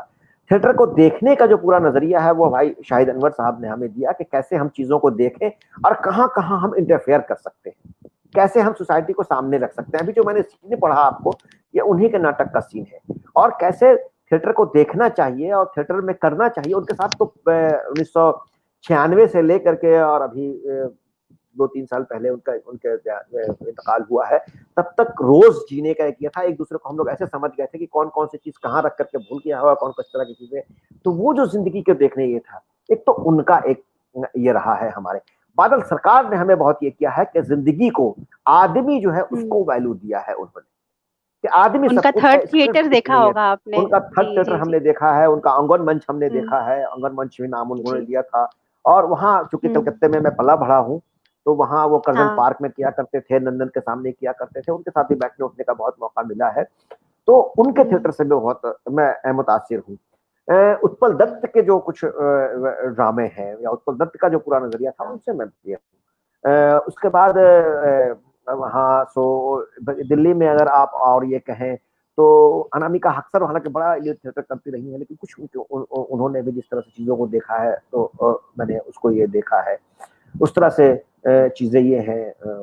इन लोगों ने ज्यादा हमें ये किया है, या फिर जैन कौशल किस तरह से चीजों को देखते थे, उनसे मैं ट्रांसलेशन में खासकर जो है कि किस तरह चीजों को हम एक से दूसरे में ट्रांसक्राइब करते हैं, किस तरह मुंतकिल करते हैं। तो इन लोगों के साथ बहुत रहा हूं मैं। बाकी यहाँ थिएटर देखा बहुत है हमने, एनएसडी का थिएटर देखा, और अब एनएसडी में अब तो थिएटर जो है, ज्यादातर जो थिएटर है जिसको जो परफॉर्मेंस का है, वहाँ कंटेंट गायब है, बाकी दुनिया की सारी चीजें मौजूद है। लाइट है, मतलब 25 लाख 30 लाख 50 लाख का एक प्रोडक्शन खड़ा होता है, तो उसमें हमें थिएटर देखने को तो नहीं मिलता है, बाकी लाइट देखने को मिलती है, साउंड देखने को मिलता है, स्टेज देखने को मिलता है। एक कंटेंट गायब हो गया है। मैं रोस्टन एबेल के थिएटर से मुतासिर हूँ। रोस्टन एबेल जो थिएटर किया करते थे, कि जैसे उन्होंने टेक्निकलर या और दूसरे बहुत सारे नाटक किए हैं उन्होंने, रामगोपाल बजाज ने कुछ नाटक बहुत अच्छे किए हैं, उनसे मैं ये मतलब एडमायर करता हूँ उनको मैं, कि बहुत अच्छे थिएटर उन्होंने किए हैं। तो इसलिए अब जो कंटेंट थिएटर से गायब हो गया है, कि अब आपके सामने कोर्ट मार्शल जैसा नाटक नहीं आएगा, अब आपके सामने ये महेंद्र भल्ला ने कुछ नाटक बहुत अच्छे लिखे हैं, या कलंदर जैसा नाटक नहीं आएगा, या अशोक लाल ने कुछ नाटक बहुत अच्छे लिखे एज ए नाटककार, मैं उनको ये कहूँ। तो उन लोगों ने बहुत अच्छे नाटक लिखे हैं। तो सर, आप जब कंटेंट को लेके इतना फिक्रमंद है, कंटेंट नहीं होने की जो हम लोगों की एक चिंता है वो बहुत गहरी, और आप उससे जुड़े हुए हैं, तो मैं एक सवाल खास तौर पे करना चाहूंगी जो हमारे व्यूअर्स भी जानना चाहते हैं आपसे खास तौर पे, और मेरे जहन में भी ये सवाल है लगातार कि आप शोबा उर्दू से वाबस्ता हैं, आप उर्दू के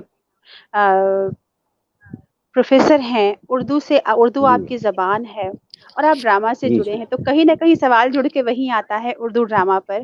तो आज के हालात पर और पिछले भी कई वर्षों से और अभी भी आपको क्या लगता है कि उर्दू, अगर मैं खास तौर पे बिलखुसूस उर्दू ड्रामा की बात करूं, तो आप इसे कैसे डिफाइन करेंगे? कितने हो रहे हैं, कितनी ज़रूरत है कंटेंट के तौर पे, अदाकारी के तौर पे, कितना उर्दू ड्रामा हो रहा है, कितना लिखा जा रहा है, कितना स्टेज हो रहा है, और कितनी अभी ज़रूरत है इसकी? क्योंकि मैंने एक ड्रामा पढ़ा था, कैद हयात था, वो सुरेंद्र वर्मा जी का वो ड्रामा है, गालिब जी, और वो इतना खूबसूरत, लेकिन किया है उसको, हाँ जी, लेकिन वो ड्रामा बहुत नहीं, शायद जब हम लोगों ने भी एक बार सोचा कि इस ड्रामा को हम लोग स्टेज करेंगे, तो हम लोगों के सामने पहला सवाल आया कि ऐसी उर्दू उर्दू बोलेगा कौन? बनारस में हम लोग ढूंढ रहे थे, गालिब कौन बनेगा, ऐसी खालिस उर्दू कौन बोलेगा, ऐसी नफीस उर्दू कौन बोलेगा? तो ये सारी दिक्कतें रहती हैं। तो मैं जानना चाहती हूँ कि उर्दू ड्रामा का जो अभी प्रेजेंट है और फ्यूचर है, आपके हिसाब से क्या है और क्या होना चाहिए? देखिए, बहुत अच्छा सवाल ये किया आपने, कि नाटक में जो जबान है वो स्क्रिप्ट नहीं है। नाटक की जबान वो है जो हम परफॉर्म कर रहे हैं, जो कैरेक्टर बोल रहा है। बिल्कुल। और वही बात है कि मैं जिस जबान में बात कर रहा हूं, इसको आप कहेंगे कि मैं हिंदी में बात कर रहा हूं, और आप जिस जबान में बात कर रही है, मैं कहूंगा कि उर्दू में बात कर रही हैं आप। जी बिल्कुल। तो नाटक की जबान कैरेक्टर की जबान है, और अक्सर जब उर्दू ड्रामे की बात होती है तो हम कैद हयात या अनारकली को हम पढ़ते हैं, या उस तरह के जैसे दिल सुबहानी नाटक आया, या इस तरह के नाटक हैं। आजकल मुगले आजम फिल्म का पूरा ड्रामा तैयार हुआ है, मुगले आजम पे प्ले हो रहा है। मालूम है मुझे, वो एक अलग थिएटर है, उसको मैं थिएटर नहीं मानता हूँ। अलग थिएटर है, बिल्कुल वो अलग थिएटर है, उसको मैं थिएटर नहीं मानता हूँ। वो जो है, वो जी, जो जी, कर रहे हैं वो लोग, के करोड़ों का मामला है वो, तो बिजनेस का। तो मेरा कहने का मतलब यह है कि ड्रामा की जबान कैरेक्टर की जबान है। और आपने मिसाल दी, बहुत अच्छी मिसाल दी आपने कैद हयात की। राइटर उसके है सुरेंद्र वर्मा। सुरेंद्र वर्मा को उर्दू लिपि नहीं आती है। अब उस जबान को आप कह रही हैं कि उर्दू में है, वो नाटक है उर्दू में ही, प्योर उर्दू में है। वहीं पर उन्होंने लिखा था नाटक छोटे सैयद बड़े सैयद, वही नाटक उन्होंने लिखा मोहम्मद अली जिन्ना। तो असल में हमने जो है मान लिया है, ये नेशनल ड्रामा में मेरा झगड़ा रहा है, कि इंदर सभा को उन्होंने कहा कि हिंदी का नाटक है और इसके राइटर है अमानत सिंह लखनवी। तो होता क्या है कि ये जो जितने इंस्टीट्यूट है ना, उस इंस्टीट्यूट ने हमें नाम दिया है उस तरह से। मैं ये कहता हूं कि उर्दू और हिंदी दोनों के नाटक जो हो रहे हैं उससे हमें हिंदुस्तानी का नाम देना चाहिए, इसलिए कि कैरेक्टर की भाषा है। एक बार उत्पल दत्त से किसी ने पूछा था कि हम उर्दू और हिंदी में कैसे फर्क करें, कि ये उर्दू है और ये हिंदी है। तो उन्होंने मजाक करते हुए ये कहा था, वो मजाक ही है, कि जो समझ में आ जाए वो उर्दू है और जो न समझ में आए वो हिंदी है। फिर एक बार और किसी एक रेडियो वाले से पूछा था कि भाई अब ये कहा जाता है, रेडियो वाले को कोई एक तंज करते हुए कहा था, और ये उनका राइटिंग में है कि भाई ये जो खबरें आजकल आ रही हैं वो किस जबान में आ रही है। तो बोला, अरे खबर पढ़ने वालों को ये कहना चाहिए, ये जो कहते हैं क्या अब आप हिंदी में समाचार सुनिए, उनको तो ये कहना चाहिए कि आप समाचार में हिंदी सुनिए। तो ये मजाक की बातें हैं सर। हाँ, कि जानबूझ करके जो हमने कुछ नाटकों में या कुछ परफॉर्मेंसेस में या कुछ चीजों में जानबूझ करके क्लिष्ट हिंदी डालने की कोशिश की या मुश्किल उर्दू डालने की कोशिश की कैरेक्टर में, वो ड्रामा कामयाब भी नहीं हुआ। फिल्मों ने भी एक्सपेरिमेंट किया, वो कामयाब नहीं हुआ। कि फिल्मों में भी हमें याद होगा कि एक गाना आया था कि यदि आप हमें आदेश करें तो हम प्रेम का श्री गणेश करें। ये गाना आया था जो नहीं चला। ये नहीं हो सकता है। गाना वही चलेगा कि मुश्किल ही उर्दू भी है, लेकिन गाना वही हिट हुआ कि वादियां तेरा दामन रास्ते मेरी बाहें, जाओ मेरे सिवा तुम कहां जाओगे। हाँ, क्या बात है। तो ये जो है कि वादियां मेरा दामन रास्ते मेरी बाहें, पूरी इंडियन फिलोसॉफी है, वही गाना चलेगा, भाषा उसकी वही एक ही है। सही बात। तो कहने का मतलब यह है कि नाटक की जबान जो है वो कैरेक्टर की जबान है, और उर्दू में नाटक खूब हो रहे हैं। एक बार नेशनल स्कूल ड्रामा की बात मैं कर रहा था, वहां उन्होंने प्रेस कॉन्फ्रेंस में बुलाया, मैं जाया करता था, कॉलम लिखता था। उन्होंने उसमें कैटेगरी बनाई हिंदी नाटक, और जहां उर्दू नाटक आया तो वहां उसने कहा हिंदुस्तानी नाटक। उर्दू का नाम नहीं दिया, पूरे ब्रोशर में उर्दू और हिंदुस्तानी। तो मैंने सवाल पूछा कि ये हिंदी और हिंदुस्तानी, मैंने सवाल पूछा कि ये हिंदी नाटक है तो ये हिंदुस्तानी कौन सी भाषा है? तो उन्होंने कहा ये उर्दू हिंदी मिली हुई भाषा है।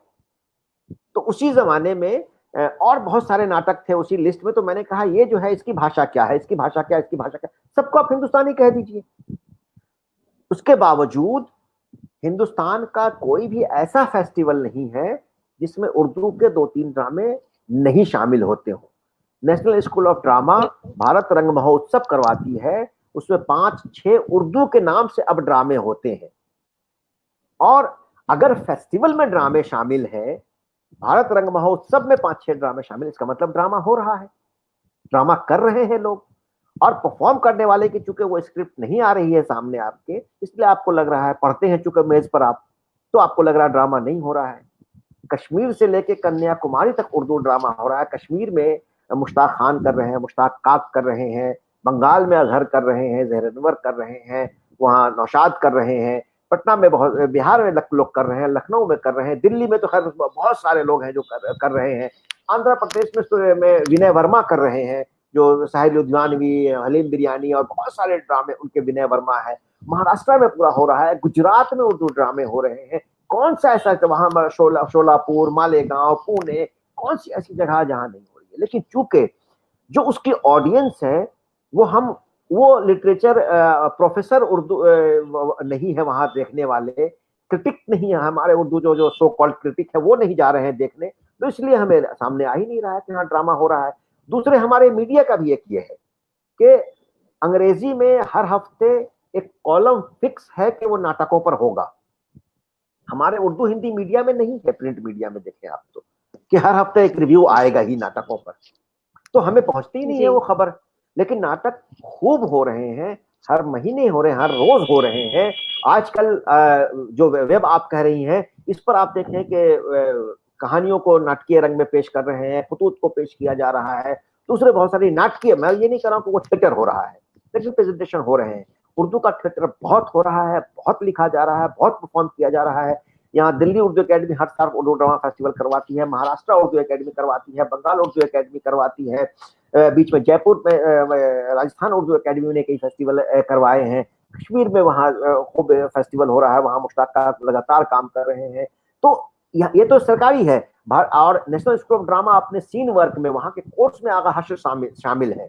वहाँ के कोर्स में उर्दू नाटक शामिल है, तो वो अपने कोर्स वर्क में करवा रहे हैं। वहाँ वहाँ त्रिपुरारी शर्मा है, वहाँ कीर्ति जैन है, वहाँ ये आपको कह लूं दो और प्रोफेसर है जो उर्दू के ड्रामे करते हैं। वहाँ राजेंद्रन, वो औरंगजेब ड्रामा कर रहे हैं, जो कि उर्दू हिंदी नहीं जानते, और कितने पॉपुलर ड्रामा है वहाँ केस राजेंद्रन। तो उर्दू ड्रामा हो रहा है, लोग लिख रहे हैं और खेला जा रहा है। लेकिन ये और बात है कि चूंकि हमारे सामने नहीं आ रहा है, ये नहीं, फेस्टिवल्स में खूब आ रहे हैं, बहुत वहाँ चीजें हो रही हैं और सर आपने चीजें रिप्रेजेंट हो रही हैं। इतनी खास बात कही है, जो बात हमें याद रह जानी चाहिए हमेशा के लिए। और ये बहुत बड़ा हमारे लिए, कहते हैं ना कि एक सबक है, सीख है, इसको याद अगर हम जुड़े हैं थिएटर से और नाटक से। जो आपने कहा कि जुबान नाटक की नहीं होती, जुबान किरदार की होती है। कैदे हयात इसलिए उर्दू में है क्योंकि वो मिर्जा गालिब पर है। मिर्जा गालिब हिंदी नहीं बोलेंगे, मिर्जा गालिब संस्कृत नहीं बोलेंगे, तो वो उनकी जबान है। बिल्कुल, बहुत ही खूबसूरत बात है ये। और अगर ये समझ लिया जाए तो फन को भाषा की सरहद में, उसकी हद में बांधने का जो हमारा एक थोड़ा सा हमारी कोशिश होती है, वो ना हो। और सही बात है कि अब सिंपल सी नाटक बात यह हम है कि लोग तो किसी यहाँ नाटक पे। में आप इसको जी देखिए कि किसी नाटक में हम एक उर्दू का नाटक लिख रहे हैं, उसमें पंडित का कैरेक्टर हम पेश कर रहे हैं, वो उर्दू बिल्कुल तो नहीं बोलेगा ना जो मौलवी बोल रहे हैं। नहीं बोले। जी तो वो तो बिल्कुल बिल्कुल। वो हिंदी तो हिंदी आवेज ही बोलेगा ना, हाँ हिंदी में ही अपनी बात करेगा। वो संस्कृत की जी हो सकता है कुछ शब्द यूज करेंगे, वो इस्तेमाल करेंगे वो। हाँ तो वो तो कैरेक्टर की भाषा। फिर कैरेक्टर की भाषा ये है कि मैं उर्दू बोल रहा हूँ, एक रिक्शा वाला उर्दू बोल रहा है, हम दोनों एक उर्दू नहीं बोलेंगे ना। मैं उर्दू बोल रहा हूँ और मजदूर एक उर्दू बोल रहा है, एक उर्दू नहीं बोलेगा ना वो। एक बिल्कुल देहाती बिल्कुल उर्दू बिल्कुल बोल रहा है, सही एक शहरी उर्दू बोल रहा है, दोनों एक उर्दू नहीं बोलेगा ना, अलग भाषा होगी। बिल्कुल सही अब बात। उस तरह की भाषा जो है सो मतलब ये होता है जो जिसका जो प्रोफेशन होगा। जैसे फिल्म वाले हैं, जी फिल्म में फिल्म वाला कोई बात करेगा तो वो फिल्म लैंग्वेज में बात करेगा, यार मैं वहां गया और वहां उससे बात हुई, कट्टू मैं फिर वहां पहुंचा और वहां वो पहुंचा तो उस लोकेशन पर वो था, उस लोकेशन पर उससे बात हुई, फिर मैं उसके सेट पर गया, उसके सेट पर उससे बात की, फिर कट्टू वहां आया। तो वो इसी लैंग्वेज में बात करेगा। और कोई क्रिकेट वाला होगा तो वो उसी लैंग्वेज में बात करेगा। कोई प्रोफेशनली जिसका जिसका जो प्रोफेशन है उसके वो वोकेबलरी भी वहां आएगी। तो नाटक बिल्कुल ना तो स्क्रिप्ट भाषा है, ना नाटक की अपनी कोई भाषा, ना नाटककार की भाषा होती है। सुरेंद्र वर्मा, बिल्कुल बिल्कुल। हाँ, ये उसी तरह से और बहुत सारे लोग, या त्रिपुरारी शर्मा उर्दू लिपि नहीं जानती है, लेकिन क्या खूबसूरत नाटक उन्होंने अजीज निशान लिखा, उन्होंने क्या खूबसूरत ब्रिजेश का कुंभा उन्होंने अडेप्ट किया, क्या खूबसूरत जबान लिखती है वो। जेन कौशल क्या खूबसूरत जबान लिखते हैं। बी एम शाह ने तुगलक ट्रांसलेट किया, बी एम शाह ने तुगलक जी ट्रांसलेट किया। उर्दू लिपि नहीं जानते थे, पर्शियन आमेज उर्दू है वो। तुगलक की भाषा हम सब लोग सीन वक्त तैयार करते हैं तो पढ़ते हैं, वो बी एम शाह ने ट्रांसलेट किया जी है। अब वो तो उर्दू नहीं जानते, तो फारसी आमेज उर्दू है, चूंकि उस कैरेक्टर की जबान वो फारसी आमेज है। जी बिल्कुल तो इसलिए बिल्कुल उसकी वो बिल्कुल सही भाषा बात। होगी। तो हम इसको भूल जाए कि ये नाटककार की भाषा है या नाटक की भाषा है, ये नहीं है, ये नाटक हम्म कैरेक्टर की भाषा है एक्चुअली। बिल्कुल, नाटक की अपनी कोई ज़ुबान नहीं होती है। हाँ, नाटक हमारी ज़ुबान को सही ज़रूर करता है। हम जरूर रिहर्सल करता है। करते हैं, अलग-अलग किरदार में जाते हैं, और हम लोग तो उर्दू सही करना, हिंदी सही करना, और भी कोई ज़बान अगर हम कर रहे हैं, तो नाटक की रिहर्सल से उस ज़बान को हम साफ़ बिल्कुल, करते हैं। हर किरदार में खुद को डालते हुए हम अपने आप बेशक, को उसके और करीब ले जाते हैं। बेशक। सर, एक सवाल मैं आखिर में आपसे, हम लोग का इंटरव्यू अब चूँकि वक्त की नज़ाकत को देखते हुए हम लोग को ये जी सेशन जी अभी हम जी। लोग खत्म करेंगे। लेकिन एक सवाल मैं आपसे, आपने भी बीच में कहा था कि नाटक, हम सब जानते भी हैं कि नाटक करना एक महंगा काम होता है। शौक कह लें, फन कह लें, कुछ भी कह लें, ये महंगा महंगा काम होता है आमतौर पर जब हम प्रोसेनियम कर रहे होते हैं। पिछले कई सालों से एक उसका अल्टरनेट आया है सामने, इंटीमेट थिएटर का। इंटीमेट, हम्म, जिसका ज़िक्र भी आपने अभी किया कि कहीं भी वो करते हम्म, हैं कोई जगह। हम्म, इंटीमेट हम्म, थिएटर, रूम थिएटर जो होता है, हम्म, जहाँ पे कंटेंट ही प्राइमरी फैक्टर होता है हमारे बीच में। बिल्कुल, आप बिल्कुल। इंटीमेट थिएटर के लिए क्या आप सोचते हैं, और आप क्या कहना चाहते हैं? इंटीमेट थिएटर को कितना आप पसंद करते हैं और कितना इससे आप कन्विंस्ड हैं? देखिए, थिएटर को थिएटर होना चाहिए, जी फॉर्म उसका कोई भी हो। पहली बात तो ये जी है। और ये जो है कि थिएटर महंगा होता जा रहा है, वो उनके लिए महंगा है जिनके पास पैसे हैं और जिनको पैसा कमाना है। शौकिया एक्चुअल थिएटर मैं मानता हूं, जो सही थिएटर है, असल थिएटर है, वो एमेच्योर थिएटर है। जी जो बिल्कुल। एमेच्योर थिएटर है उसको मैं असल थिएटर मानता हूं। जैसे ही आपको सहूलत आ गई है, जैसा पैसा कमाना आपके दिमाग में आ गया, तो फिर आप तामझाम करना शुरू करेंगे। तो जैसे ही तामझाम शुरू करेंगे तो कंटेंट आपके यहां से गायब होता चला जाएगा, क्योंकि आपके दिमाग में होगा कि ऑडियंस को कैसे एंटरटेन करना है, पैसे पैसा कमाना है, कैसे हमें एडवर्टाइजमेंट लेना है, कैसे हमें स्पॉन्सरशिप लेना है। स्पॉन्सर जो उसमें कहेगा उसको आप कंप्रोमाइज करेंगे अपने कंटेंट में। कैसे हमें यहाँ से फाइनेंशियल असिस्टेंस लेना है, वो जो बात कहेंगे उसको कंप्रोमाइज करेंगे आप। तो जो भी प्रोफेशनल थिएटर है वहां आपको कंप्रोमाइज करना ही पड़ता है। और एमेच्योर थिएटर वाले जो है वो वहां कंप्रोमाइज नहीं करते। हम कहते हैं हम अपना कंटेंट ही पेश करेंगे। 96 से मैं बहरूप चला रहा हूं, अपना ग्रुप ये है। हम लोगों ने पहली जी शर्त ये रखी है कि हम स्पॉन्सरशिप नहीं लेंगे। आज तक हम जी लोग अपना कंट्रीब्यूट स्पॉन्सरशिप नहीं लेंगे। पेप्सी, कोका कोला, ये वो सब स्पॉन्सर करने को हमें तैयार होते हैं, नहीं लेंगे आपसे। हम क्या करते हैं, अपने तौर पर कंट्रीब्यूट करके थिएटर नाटक तैयार करते हैं, उसको पेश करते हैं। पेश करने के लिए हम ये करते हैं कि मैं जेडीयू में था तो जेडीयू में मुफ्त में हमें ऑडिटोरियम मिल जाता था। अपने कुछ क्रिटिक दोस्त आ जाते थे, वो उस नाटक का रिव्यू करते थे, लिखते थे। फिर जो दिल्ली में साहित्य कला परिषद है, इनके कुछ ज्यूरी हैं जो छुपे ज्यूरी होते हैं, पता नहीं होता है कि ये उसके ज्यूरी हैं। वो आते हैं, नाटक देखते हैं, और साल के एंड में एक फेस्टिवल वो करते हैं, जो साल भर के बेस्ट जी नाटक होते हैं, अच्छे नाटक दिल्ली में खेले जाते हैं, उनमें से कुछ 6-7 नाटकों को चुनते हैं वो। तो उसमें हमारा नाटक आ जाता है, या Delhi Urdu academy drama festival करवाती है, या कभी भारत रंग महोत्सव में हमने परफॉर्म किया। वहां से जो प्रोडक्शन फीस मिलती है वो हमारे अगले प्रोडक्शन का हिस्सा हो जाता है। फेस्टिवल में जब हम पार्टिसिपेट करते हैं, वहां से जो प्रोडक्शन फीस मिलती है वो हमारे अगले प्रोडक्शन का ये हो जाता है। और हमारी जो भी चीजें हैं, वो कोई भी चीज किसी की पर्सनल प्रॉपर्टी नहीं है। हम किसी को पर्सनल कुछ भी पे नहीं करते, आने आने का किराया तक नहीं देते हैं। अपने खर्च पर आइए, थिएटर कीजिए, जब तक मन करे थिएटर कीजिए, जिस दिन मन करे आप छोड़ दीजिए। तो जी किसी आज जो आया हम उसको ऑन स्टेज ले आते हैं। उसके लिए कोई जी कैद नहीं है कि आज जो आया है वो एक्टर नहीं है, और जो 20 साल से है वो बड़ा एक्टर है। ये जी चूंकि हम चीजों को, कंटेंट को, मुद्दों को समझना चाहते हैं और समझाना चाहते हैं, और इससे हमने सोशल काम बहुत लिया है, दिमागों को बदलने का काम बहुत लिया है, चीजों को समझने का काम बहुत लिया है। जो प्रोड्यूस बहुत सारे दिमाग में लोगों को रहते हैं पहले से कि अच्छा ये चीज ऐसे ही होती है, ये ऐसे ही होता है। बहुत सारे प्रोड्यूस जैसे कुछ इंस्टीट्यूशन को लेकर के है, कुछ पर्सन को लेकर के, कुछ ऑर्गेनाइजेशन को लेकर के है, उन प्रोड्यूस को भी खत्म करने का काम हमने किया है और कर रहे हैं। तो इसलिए जो एमेच्योर थिएटर हो रहा है, जो लोग भी कर रहे हैं, वो एक्चुअल थिएटर कर रहे हैं। तो थिएटर कहीं जी। भी होगा, कंटेंट कहीं भी होगा, वो परफॉर्मेंस है। उस परफॉर्मेंस को हम सर सलाम राशिद करते हैं। वो साहब आपको देख रहे हैं, सुन रहे हैं। राशिद साहब वो पूछ रहे हैं कि एक्सपेरिमेंटल थिएटर पे आपका क्या ख्याल है, इसकी उससे आप कुछ बिल्कुल मुख्तसर सा, मैं चलते चलते चाहती हूँ आप जवाब दें इस पर। देखिए, एक्सपेरिमेंटल थिएटर। कोई भी हाँ एक्सपेरिमेंट बुरी चीज नहीं है, अगर हम उसको, उस एक्सपेरिमेंट का पॉजिटिव इस्तेमाल कर रहे हैं तो जी बुरी चीज नहीं है। एक साइनाइड है, वो साइनाइड हमें जान लेने का काम भी कर सकता है और किसी का जान बचाने का भी काम कर सकता है। अगर उसका इस्तेमाल हम जान बचाने के लिए कर रहे हैं तो बहुत अच्छी चीज जी है। जैसे एक नाटक हमने किया था 8/6 यानी 6 अगस्त को हिरोशिमा नागासाकी पर बॉम्ब गिराए गए थे। जब हिरोशिमा नागासाकी पर वो तजर्बा किया, वो बॉम्ब गिरे थे और वहां लोगों की जाने गई थी, तो वो तजर्बा था, एक्सपेरिमेंट था।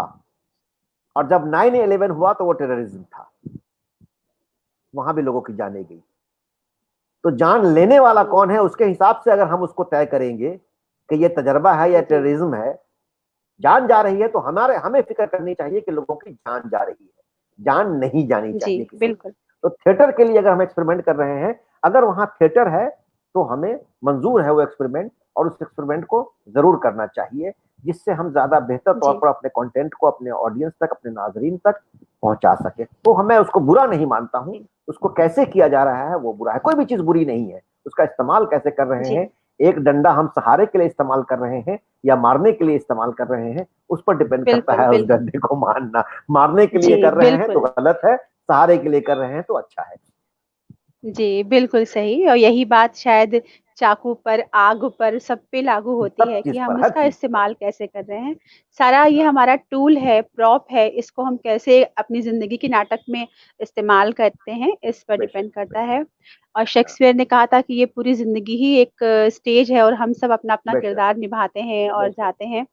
आज हमने बात की डॉक्टर मोहम्मद काज़िम साहब से, और आज भी, कल तो हमें महसूस हुआ ही था, आज भी लग रहा है कहीं न कहीं बात बीच में छूट रही है, क्योंकि बहुत कुछ जानना, और शायद अगर वो नाटक से जुड़े हुए लोग जब बात करेंगे, सुनेंगे, तो उनको और बहुत कुछ सुनते जाने का मन करेगा। सर उर्दू से जुड़े हुए हैं, उर्दू की खिदमत, थिएटर की खिदमत, उसके ज़रिए अपने आप को लगातार निखारना, ये सारी चीज़ें, उनसे भी बहुत कुछ बात करना बाकी रहेगा थिएटर को लेके। वो चाहे वो एब्सर्ड थिएटर की बात हो, चाहे वो रियलिस्टिक थिएटर की बात हो, या फिर हम, बहुत कुछ होता है, पसे पर्दा बहुत कुछ चल रहा होता है जब नाटक की हम बात करते हैं। जी जी। लेकिन हम लोगों ने ये वायदा लिया है सर से कि हम लोग जब भी नाटक पर कोई जानकारी चाहेंगे तो सर से बात करेंगे। हाजिर फिलहाल हूँ, के मैं लिए हाजिर मैं हूँ। आखिर में बस मैं सेशन को खत्म करूँगी। सर आपसे मैं आपसे ये गुज़ारिश करूँगी कि चलते-चलते जो लोग थिएटर में अपना करियर बनाना चाहते हैं, चाहे किसी भी तौर पे, उनके लिए एक मुख्तसर सा आप मैसेज दें अपना। देखिए, थिएटर को कैरियर बनाना, मुझे लगता है कि बहुत एक तो ये है कि थिएटर कैरियर बनाना अपने आप में एक मुश्किल ये है कि यहाँ से रोजी रोटी चलना, अगर पॉजिटिव थिएटर आप कर रहे हैं तो मुश्किल है। लेकिन जी, जो लोग अच्छा और ईमानदारी से काम कर रहे हैं उनके लिए रास्ते निकल रहे हैं। मैं ये कह रहा हूँ, विनय वर्मा है, मुश्ताक काक है, अजहर आलम है, बहुत सारे लोग, उमा झुनझुनवाला है बंगाल में। तो थिएटर ही उनकी एक तरह से जिंदगी है और उसी से बहुत अच्छे से लोग रह रहे हैं। या दिल्ली में बहुत सारे लोग हैं, सईद जी, आलम है और बहुत सारे लोग हैं ऐसे। लेकिन थिएटर जरूर करें, ये मैं जरूर सलाह दूंगा कि जरूर करें, इसलिए कि थिएटर करने से जिंदगी को समझने का मौका मिलता है और एक थिएटर करने वाला जिंदगी में कम गच्चा खाता है। अगर आप किसी इंटरव्यू में जा रहे हैं तो थिएटर करने वाला, सामने वाले चूंकि को एक्टर के हर मूवमेंट को देखता है और समझता है, नजर रखता है, तो उसके चेहरे के हाव भाव से भी उसकी चीजों को समझता है। तो जब आप कहीं इंटरव्यू देने जाते हैं तो इंटरव्यू लेने वाले के हाव भाव से आपको समझ में आता है कि इनके साथ कैसे बिहेव करना चाहिए, किस तरह से पेश आना चाहिए। आपको कॉन्फिडेंस आता है, जिंदगी जीने का आता है, ऑडियंस फेस करने की चीजें आता है। तो थिएटर करने के लिए एक तो यह है कि बहुत पढ़िए, खूब पढ़िए, अलग अलग चीजें पढ़िए, खूब सोचिए कि ये ऐसा ही क्यों है, सवाल कीजिए कि ये अगर ये काम कर रहा है तो यही काम क्यों कर रहा है, दूसरा काम क्यों नहीं कर रहा है। तो उसमें आपको जो जवाब मिलेगा। और कभी किसी को लेकर के गांठ नहीं बांधिए, जिंदगी को नदी की तरह, बहते पानी की तरह रखिए कि आज अगर किसी एक आदमी ने आपको कोई एक बात कह दी तो उससे उसकी पूरी पर्सनालिटी को ना आप असेस कर लें। हो सकता है एक पर्टिकुलर मोमेंट में ये बात कह दी हो उन्होंने, वो अच्छी भी हो सकती है, बुरी भी हो सकती है वो। तो अच्छी बातों को तो आप लोगों को बताइए, बुरी बातों को भूल जाया कीजिए। और जब थिएटर में जितनी देर, 1 घंटा, 2 घंटा, 3 घंटा, ईमानदारी से उसको वक्त दीजिए, दूसरों को ज्यादा सुनिए। थिएटर में हम ये कहते हैं कि एक्शन कुछ नहीं है, सब कुछ रिएक्शन है। एक्टिंग नहीं बिल्कुल। है, बल्कि रिएक्टिंग है। रिएक्टिंग का मतलब यह है कि सामने वाले के सवाल को अगर आपने सुना तो सही जवाब देंगे, सामने वाले के सवाल को नहीं सुना तो गलत जवाब देंगे।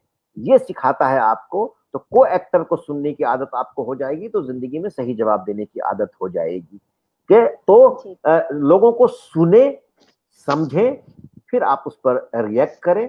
और जरूर थिएटर करना चाहिए, शौकिया ही करें आप, लेकिन थिएटर जरूर करना चाहिए। जिंदगी की बहुत सारी चीजें आपको मालूम हो जाएगी। जिंदगी में बहुत सी आपके अंदर जो कमियां होंगी वो दूर होंगी। जैसे मैं बहुत शॉर्ट टेम्पर था, थिएटर ने बहुत कुछ कूल करने की कोशिश की, अभी भी उतना हुआ नहीं हूँ, लेकिन बहुत कुछ कूल करने की जी, कोशिश की है। और दूसरों को समझने को कि इससे उसका क्या इफेक्ट पड़ेगा, उसको क्या नुकसान होगा, थिएटर जरूर करना चाहिए। और कैरियर इसमें यह है कि बहुत से थिएटर के लोग जो है फिल्मों में, टेलीविजन में और अब इलेक्ट्रॉनिक मीडिया में जिन्होंने भी थिएटर किया है, वो अगर मीडिया में ही है तो उनको न्यूज रीडिंग हो या डेस्क पर काम करना हो या दूसरी चीजें करना हो तो चीजें ज्यादा बेहतर तौर पर वो कर पाता है, चूंकि उस लिमिटेशन में उनको काम करने की आदत हो जाती है कि यही हमें 20x30 या 20x40 के स्टेज पर अपनी पूरी दुनिया बसानी है। तो उसमें आपको कम से कम वक्त में, कम से कम सहूलियात के साथ जिंदगी जीने का और काम करने का सलीका आ क्या जाता बात है। है, तो वो क्या थिएटर बात है। करना चाहिए आपको कि उस लिमिटेशन में आप कैसे जी सकते हैं, कम से कम सहूलत मिलने पर कैसे काम कर सकते हैं, कम से कम खा करके क्या कैसे बात जी है, सकते हैं आप, और एक घूंट पानी पीने के बाद फिर एक सीन से आप आए हैं और दूसरे सीन में कैसे दाखिल हो सकते हैं आप, एक जिंदगी से दूसरी जिंदगी में, क्या बात वो है। सिखाता है आपको थिएटर। पूरा का पूरा फ़लसफ़ा ये जो थिएटर का हो सकता है सर, आपने ये बहुत ही मुख्तसर में बहुत तफ़सील बात हमसे कह दी। और मैं ये कह सकती हूँ कि जो आपने एक जो बात कही है, एक मेरे लिए एक बहुत बड़ी कहते हैं ना कि एक सीख होती है कि आपने कहा कि थिएटर दरअसल एक्टिंग नहीं री-एक्टिंग है, एक्शन नहीं री-एक्शन है। और ये मैं भी मानती हूँ कि थिएटर हमको पूरा ज़िंदगी जीना सिखाता है। दूसरे के किरदार में जाकर उसके बारे में सोचना सिखाता है कि अगर अगला ऐसा कर रहा है तो उसने ऐसा क्यों किया होगा मेरे लिए। मतलब दोनों रुखों से ज़िंदगी को देखना, दोनों पहलू से ज़िंदगी को देखना बिल्कुल। सिखाता है। और मैं एक बात हमेशा मानती हूँ कि एक्टर के पास बहुत बड़ी सहूलियत होती है, बहुत बड़ी नेमत होती है कि वो एक ज़िंदगी में तमाम ज़िंदगियाँ जी लेता है। राजा बिल्कुल। भी, बिल्कुल। भिखारी भी और बिल्कुल। फ़कीर भी, शहंशाह भी, सब कुछ। तो ये एक नेमत की ही बात है कि आप उसको बिल्कुल। थोड़ा-सा उस तज़र्बे को ले पाएँ। तो बहुत-बहुत शुक्रिया सर, इतना बड़ा ये सब्जेक्ट है, इस पर तब मुख्तसर बात करना और प्रिसाइज़ बात करना थोड़ा मुश्किल होता है, लेकिन जब आप सामने हो या उस कद का इंसान सामने हो, तो वो जानता है कैसे प्रिसाइज़ करना है चीज़ों को, कैसे चीज़ों को समेटना है। तो हम बहुत ममनून हैं आपके तहरीक वक़ाए उर्दू के इस फ़ेसबुक पेज से मुझे मौका मिला आपसे बात करने के लिए। और थिएटर से जुड़े होने के नाते भी मैं बहुत कुछ सीख पाई आज आपसे। और मैं ज़रूर चाहूँगी कि और थिएटर के आर्टिस्ट से मैं आपसे रूबरू करा सकूँ, ताकि वो भी आपसे बेशक, बहुत कुछ सीख सकें। हमेशा हाजिर फ़िलहाल हूँ मैं। तहरीक आप के तमाम, जी, आप जी। लोगों का बहुत शुक्रिया कि आपने बहुत-बहुत ये मौका दिया। तमाम नाज़रीन का बहुत शुक्रिया, और अलग-अलग जगहों से लोग यहाँ आपसे ये जुड़े हुए हैं, देख रहे हैं, उन तमाम लोगों का जी, बहुत बराबर शुक्रिया। लोग देख रहे हैं। ये है। जी, जी, जी, रशीद नरवा जबकि साहब का हमने ख़ुसूसन आज ये शुक्रिया कि मॉरिशस से स्पेशल वो देख रहे हैं। हुँ। जी। और अब ये स्पेशल टाइम था हमारा 7 बजे, आज हमने एक स्पेशल सेशन किया, तब भी लोग जुड़े और उन्होंने बहुत आपको सराहा, बहुत ज़्यादा खुशी के साथ आपको सुनते रहे। तो मैं सबका थैंक यू बोलूँगी आपकी ओर से, तहरीक की ओर से। और हम लोग बेशक। फिर कल मिलेंगे अपने अगले सेशन में। और फ़िलहाल के लिए मैं डॉक्टर मोहम्मद काज़िम साहब को दिल से शुक्रिया कहती हूँ। Thank you sir. नमस्ते, शुक्रिया, शब बहुत ख़ैर। शुक्रिया, बहुत शुक्रिया। शब बख़ैर, खुश रहें।